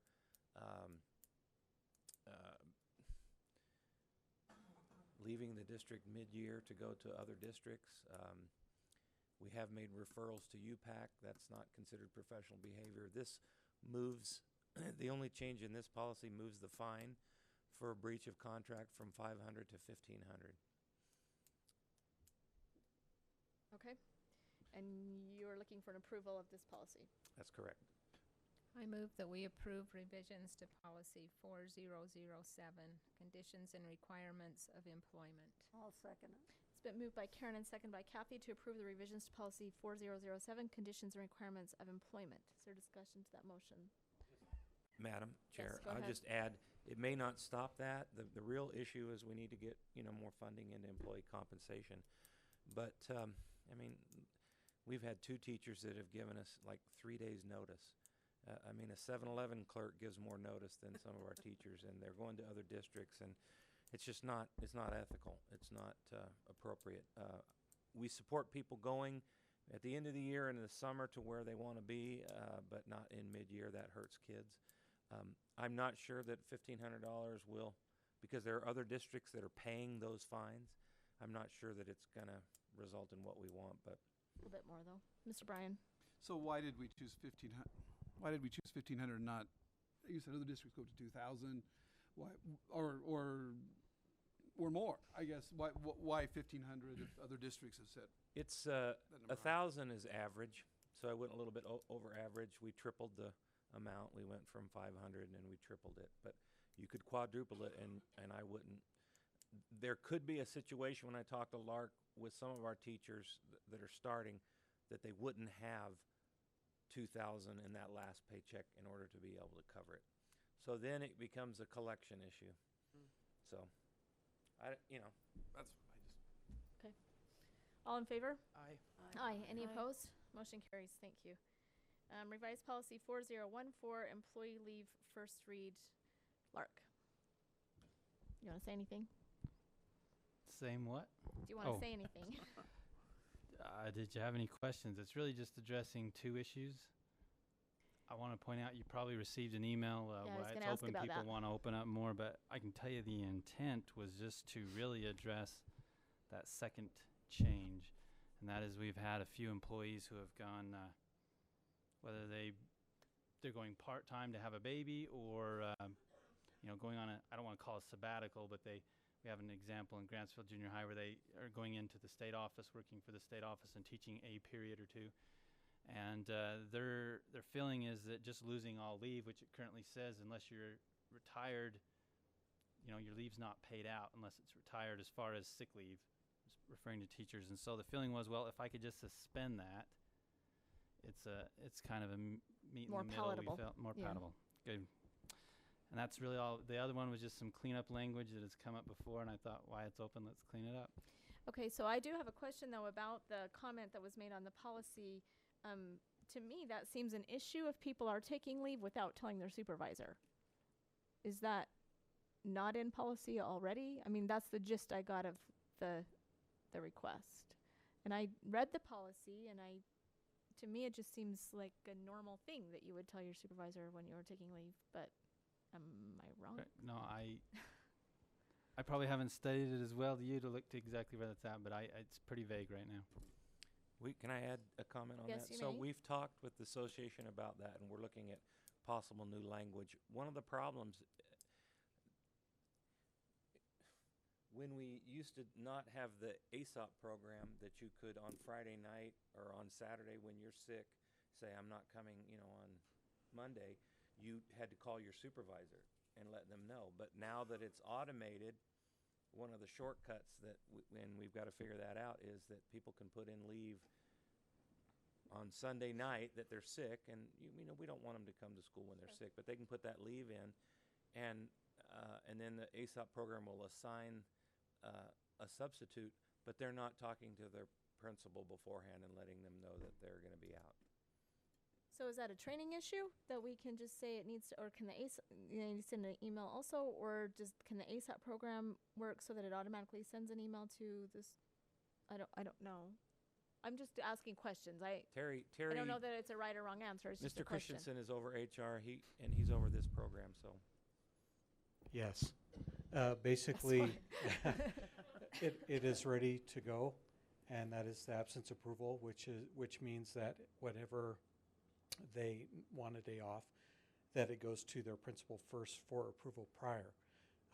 So that is ready to go. We can turn that switch on and have that happen. Do the principals like that, though? They have to approve it first, or? The problem is that we would have to work on a training issue to make sure that the principals are checking that on a daily basis, even on weekends, which sometimes, it gets into the, it's my time type of thing. Yeah. So we understand that. So there's a trade-off. The reality is, because the association is not supportive of that, the reality is then if you put in on Saturday for leave for whatever reason, doesn't have to be sick, it could be anything, and your principal does not check your leave request on Saturday or Sunday, You don't get a sub. the sub is not assigned, and most likely you're going to go anyway, because that's what's happened, and that class will be unfilled sub. So what's more important, the pre-authorization or the fact that we have a sub when someone's gone? Do you see what I mean? We're trying to manage that, but it. Just notification. So, yeah, there are some bugs that we can work through, but each one has its own nuance. Will that go in the policy, though? Yeah, go But ahead. shouldn't we just have a minimum expectation that, I understand the system that generates the sub, but the minimum expectation that a teacher lets a principal know, even if it is Saturday morning. A text or a quick phone call to their boss and says, I'm not going to be there Monday, shouldn't be an unreasonable expectation. I agree. Well, and not just teachers. I mean, Well, it right, would be whomever, right. Yeah, all staff. faculty and staff. Yeah. And that shouldn't be an unreasonable expectation, and we just build that in. And it doesn't have to be done electronically, it just means you pick up the phone and call them.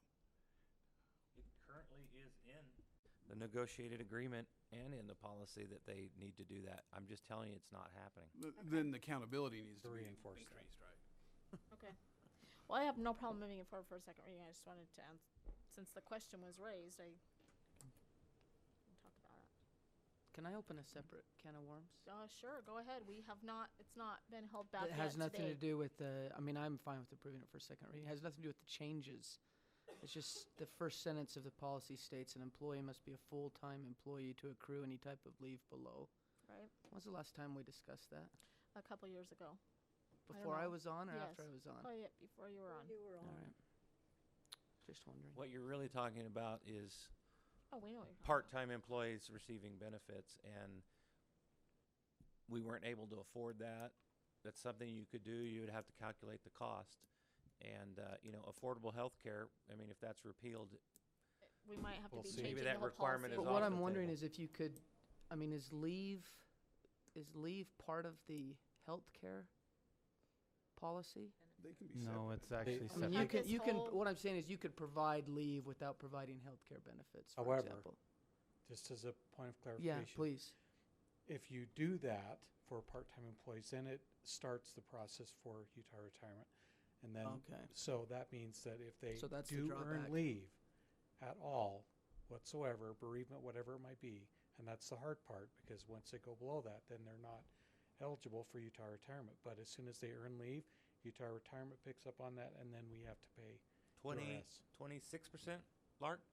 26, 27. 20, you can round up to 23.69. Be exact. So that decision would No, cost. that's Spoken like a rounded true number? So accountant. it costs more. 23.69% of what? Gross wages. Gross. Of your Gross gross- wages. That is for Okay. any day, we've been told, and hence why we're on that. Hence the reason suspension of leave, because if we even allow them to use that accrued leave while in a part-time status, hence that clause, they would therefore be eligible for URS benefits and the whole everything. Hence the reason for at least the clause of suspension. So what would end up happening with a fixed budget is you would have to hire lower numbers of staff. You wouldn't be able to afford your staff. Right. You'd have to let people go. Unless So you got another source of revenue. So, but leave We've all been looking triggers for. URS coverage.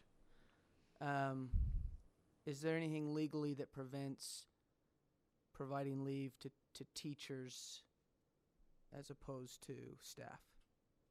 Or as opposed There to would be a classified? challenge. Or There would be a challenge. a political challenge or a legal challenge?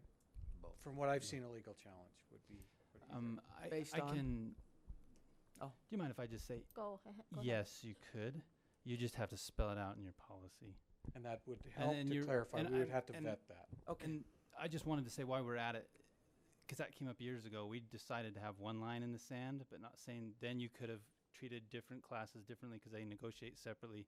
We could add multiple lines. Okay. And just going back to we originally drew one. Yep. I was just curious. Thank you. Appreciate it.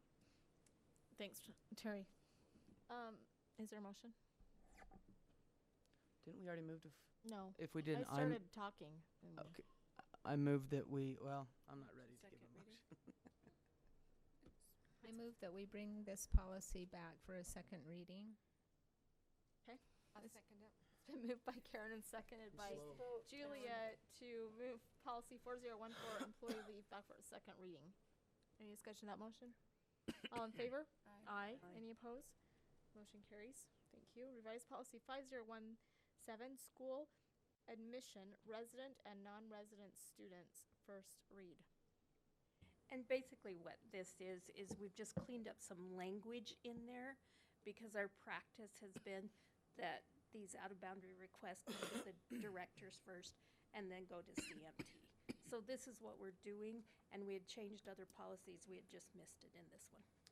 Okay, so do we need a second read or an approval? We just need an approval. Okay. I'll Go move ahead. We approve. What is it? 5017. 5017. Okay, is there a second? Second. It's been moved by Kathy, seconded by Alan to approve revised policy 5017 school admission, resident and non-resident students. Any discussion of that motion? All in favor? Aye. Any opposed? Motion carries. Thanks. I just moved off the number to go down and see the corrections again. Then I couldn't remember the number. Hey, that happens to me too. Okay, new policy, transgender students. Superintendent? Board members, this policy was modeled after the USBA model policy. It's pretty neutral. It doesn't take a real aggressive approach. It basically says, let the principal and the parents work that out until we get further clarification from the federal courts on these. The Supreme Court is going to decide how far you go on that interpretation. And so, but we need something to give some guidance to our principals.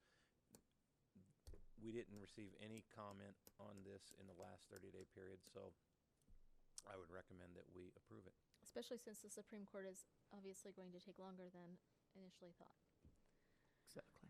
I move that we approve the new policy on transgender students. Is there a second? I'll second. It's been moved by Carol, seconded by Kathy to approve the new policy on transgender students. Any discussion to that motion?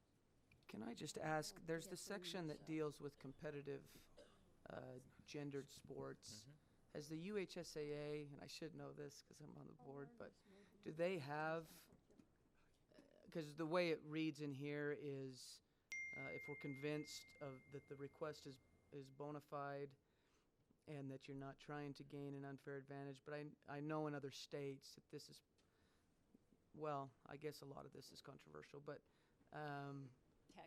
Texas about the wrestling, and so I just didn't know if there was an athletic body that had taken a specific approach. No, as a matter of fact, they deliberately took no stance. Yeah, okay. Because they want districts to make the determination on gender identification. So what does our district use as that they're actually, How do you know they're really? yeah, I mean, that they're really making an effort. How to do you be a- determine The that? policy Yeah. says that we sit down and meet with the parent and discuss it. So it's not pro or con on this issue. What we don't want to do is have our name on the backside of a blank versus the Tooele County School District lawsuit, because it would be very expensive. And so we're asked by RISC to have a policy that would cover it.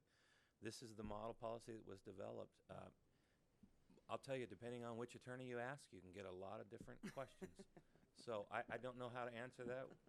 Our legal counsel just told us to try to stay middle of the road until we get further clarification from courts. I try to protect all those dollars that I want to go to kids and teaching, not going out for legal settlements. So Lawyers aren't so bad, but I take your point. I object. Overruled. So we're just basically the case by case, whatever the principal. That's what it says right now, is that the principal can take into consideration and try to work out what kind of the transgender student would like, as long as it doesn't really impact the rights of the rest of the students. So, you know, and so what we're trying to do now is direct all transgender students to neutral restrooms and neutral changing, you know, kinds of situations. And frankly, when we were in school, we might have taken showers and stuff like that, but the kids they're not doing that. They really don't use our showering facilities. But what you're really moving towards, I'm not calling kids stinky kids. They just don't do a whole lot of hygiene. You know, no, they do hygiene. They just don't take My a shower. kid will They drive go home and do from it. the high school to take a shower for a and lot of drive reasons, right back. for a variety of reasons. So What they do is take Every lots of day. cologne and spray on them instead of showers. Yeah. Then they come to your class. That and doesn't don't work? breathe that, and sneeze and sneeze.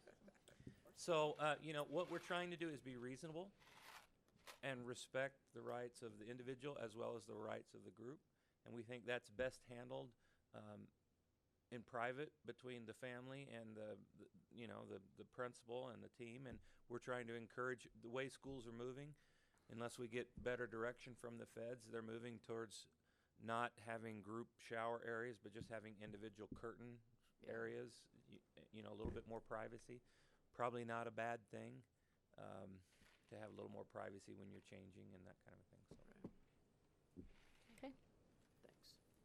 All in favor? Aye. Any opposed? Motion carries. Mr. Strains, thanks for staying around for the very last agenda item, which is new policy citizenship grading for secondary students. Fourth read.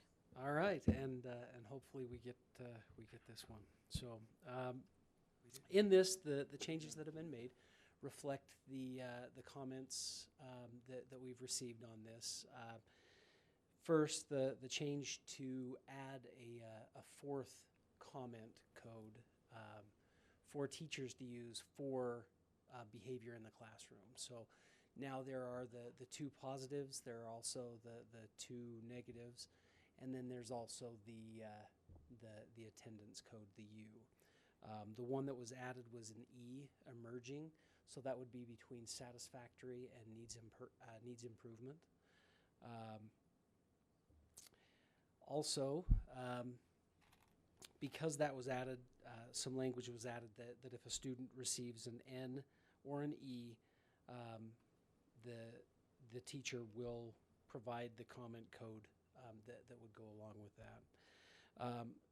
Another change, we received some feedback that it would be nice to have all of the monetary cost to be consistent. $5 to clear a U, $10. Excuse me.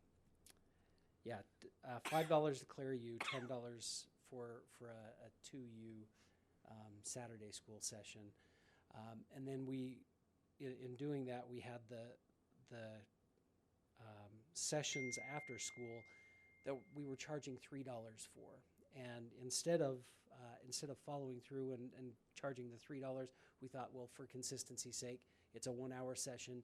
They need 2 1-hour sessions to clear a U, so we would do $2.50 for that. We got some feedback from schools that they said our finance offices don't keep change on hand, they keep dollar bills. This could be an issue for us. And so it was requested that we go with $3 for the after-school citizenship sessions. So those are Goes the directly into paying the staff to come on the Yes. weekends and the afternoon. yes, weekends and afternoons to clear the use for the students. It goes directly into paying for the staff members. And the junior highs came to consensus. The junior highs, yes, as much consensus as we could. There were a lot of differing views, but as we came to settle on one, this was what was settled on. We received some feedback, and what I would like to do is, with this, as we implement this, this policy has been implemented in some form as a procedure for high schools for years. And so this isn't going to be much of a leap for them. For the junior highs, this policy is going to be new, and they're going to implement, and then as they implement, they're going to give some feedback. And what I'd like to do is, based on that feedback, if we feel we need to change, bring it back to the board for us to make some tweaks to it to make it fit our junior highs a little bit better. Okay, we did have the one comment about elementary schools, and that this, I guess, I was thinking back, and I guess my kids never gotten a U in elementary school. Yay for them. Is it used differently in the elementary schools? Yeah, in elementary schools, the citizenship grades are purely behavior within the classroom. But I thought there was a valid point made in the argument that how do people know that it changes in junior high? I guess I have to read the handbook. Yeah, and we will have to do some parent education. Yeah. Because do we not do the same thing for an elementary? Parents don't think they're notified in elementary school on a regular basis. If they're absent? Well, I'm notified when my high school when kids they're absent, but are you know absent, their citizenship even when they're and excused. behavior in class, they're not always notified, is what I hear. That's a complaint I get. I mean, I just have and then I don't want to take it out to another reading, but the fact that if your unexcused absence or tardy, you get a U and you can't do sports and you can't do other activities. But you can be as horrible in the classroom, and there really isn't any, if you get an E, so what? There isn't any penalty in terms of having to pay or make up time or can't participate. Because I would think that citizenship should be how you're acting in the classroom as well as being on time. Yes, and if we had a consistent rubric across the board that we could measure, and we could say, yes, these are the items that would knock you down or whatever. So this is what a student would do to receive an H. This is what a student would do to receive an S. This is what a student would do to receive an E. We don't have a consistent rubric across the board, and I think then implementation of that rubric, teacher by teacher, and determining eligibility, it does, yeah, it does make it tough. I think we need to remember the reason we did this was because we had kids that would move from one school to the next, and we had a glitch on graduation because we weren't consistent between high schools. We weren't getting a whole lot of complaints from junior high, but we said, hey, if we're going to do it, let's be consistent in our junior highs as well. So, Hal's gone back several times on this, but the real reason we did it was so that our high schools were on the same page, essentially. Yes, and this policy came about because of a procedure that we had, and the procedure came about because we used to actually give no grades, and then at one point we were told that as a district we cannot withhold a student's grade. We have to give the grade, and so instead of giving the no grades and tracking the attendance that way, we changed to do the U for citizenship. I think the E is confusing. I think we just need the satisfactory, needs improvement, and unsatisfactory as a behavior code, and then something else as an attendance code, so that we're consistent with our elementary schools. And In order to use Should I the be E, starting you're over? gonna have to do a lot of training. oh, I thought E that was for what we asked. excellent. Education I with- thought that's what we asked for last meeting. Oh, I thought it was. Did we ask for a This is fourth what I code? thought We it did bring was. that up, Yeah. but we did Yeah, there- also bring there up was the some- E. Yeah, and there was a, I can't remember what the other letter was that was mentioned. Teacher, bring it up. The, yes. Yeah, have a Brett, different Brett, one Brett was- talked about for it. the. Was an I? Yes. Yeah, Okay. what does emerging mean? Emerging, Emerging good or emerging bad or? I'm inconsistent or Emerging from the cocoon of bad behavior. Al, if I got an E, I'd just tell my parents that was for excellent. improvement needed is I. I like improvement that. needed. The only problem with the I is that it does It get. looks like We have, incomplete. yeah, we have an, People about incomplete. yeah, we have an I academic code, and so, Improvement, the N is needs improvement, and the I is improvement needed. Yeah, same thing. Are those exactly the same thing? so I, E is better than that. yeah. But I don't know that people are gonna understand. Well, and if we would like, I mean, I don't know how much of a headache it would be to go back, because we would be dealing with two systems where we've got U's already that are being used, and then as we change, we would be using something else, and so just tracking that change. I don't know what kind of headache that, I'd need to think about that and work with the schools on that, but that is a possibility. Yeah. Stop it. You know, if you're misbehaving, stop it. Call your mother. Well, this is the fourth. I mean, it's 4 months now. We've had ample time for input, and we've had input. So you're wanting us to approve it? That is the that's the recommendation, and How many months could we make it? Citizenship grading now. and you know, if like I said, if we need to change what it says, if we need to look at making the U, that unsatisfactory, a behavior code, I can look into that. I think high school students are used to it now, I would assume. My thoughts would be maybe in the title, student citizenship grading maybe needs to include a student citizenship and attendance grading or something, because it kind of implies it's only citizenship, and my personal opinion is that attendance is not citizenship. Okay. I've had that argument with some teachers before, and they don't agree with me, but it's my personal opinion. Also, I'm wondering if not changing the policy, I'm okay with policy, but just maybe starting to educate our elementary school students of the same type of thing, and maybe a U needs to be used for attendance there too, so that we're consistent across the board. I don't know. I think the elementary ought to be involved in it too. So it's 'Cause not a. otherwise, some people might think Then we know don't from the teach beginning. citizenship in Well, it defines elementary. it. Well, I understand it. defines Minor it. classroom behavior. It's a parent problem when you're in attendance, but I 100% agree with you, but it's still a problem. Go to a fifth reading and remove the E. How to correct the parents. I don't know. If anybody want to make a motion? I move that we. Yes, Alan? I move that we approve the policy for fifth reading Oh, okay. with the intention of removing the E. Oh, gosh. I second.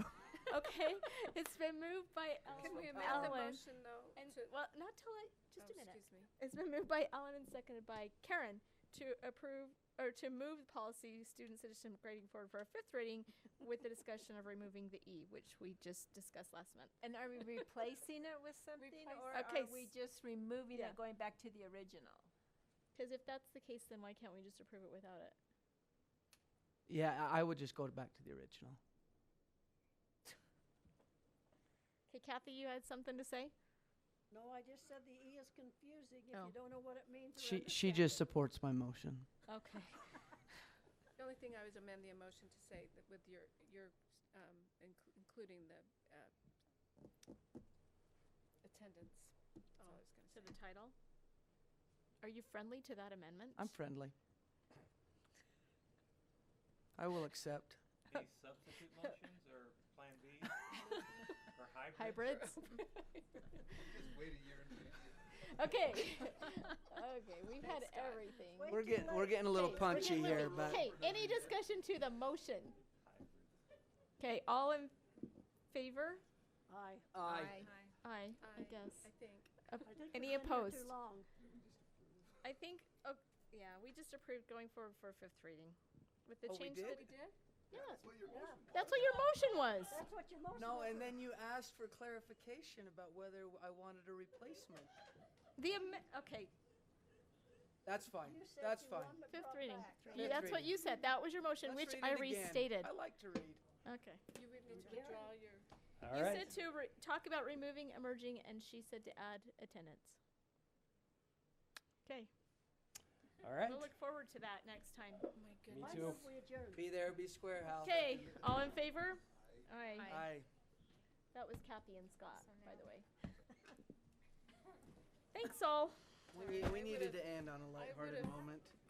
I would have not approved it had I known that's what we were doing. The fifth reading. You walk down the aisle trying to help us. No. You said, no. you said a fifth reading. Different flavors of cologne. I know, and then you asked for clarification whether I was removed, whether I wanted I to love do it the for junior fifth high. reading or remove it. You know that, don't you? What's your name? And I said, Me and the junior high kids, we got along good. We got It's not, it's not me. It's long as the teachers have it. and I have to give credit to everybody because none of us wanted to move. None of us want to move the program. I'm actually afraid that I may be opening a can of worms when I said, as I've already seen some. Well, what does that mean to see what it, let things, or if it doesn't work? I don't know, but I'm willing. But I'm willing to, and everybody gets it. I just, honestly, I don't know that it's gonna work. I don't know. Okay. I don't know that for another, without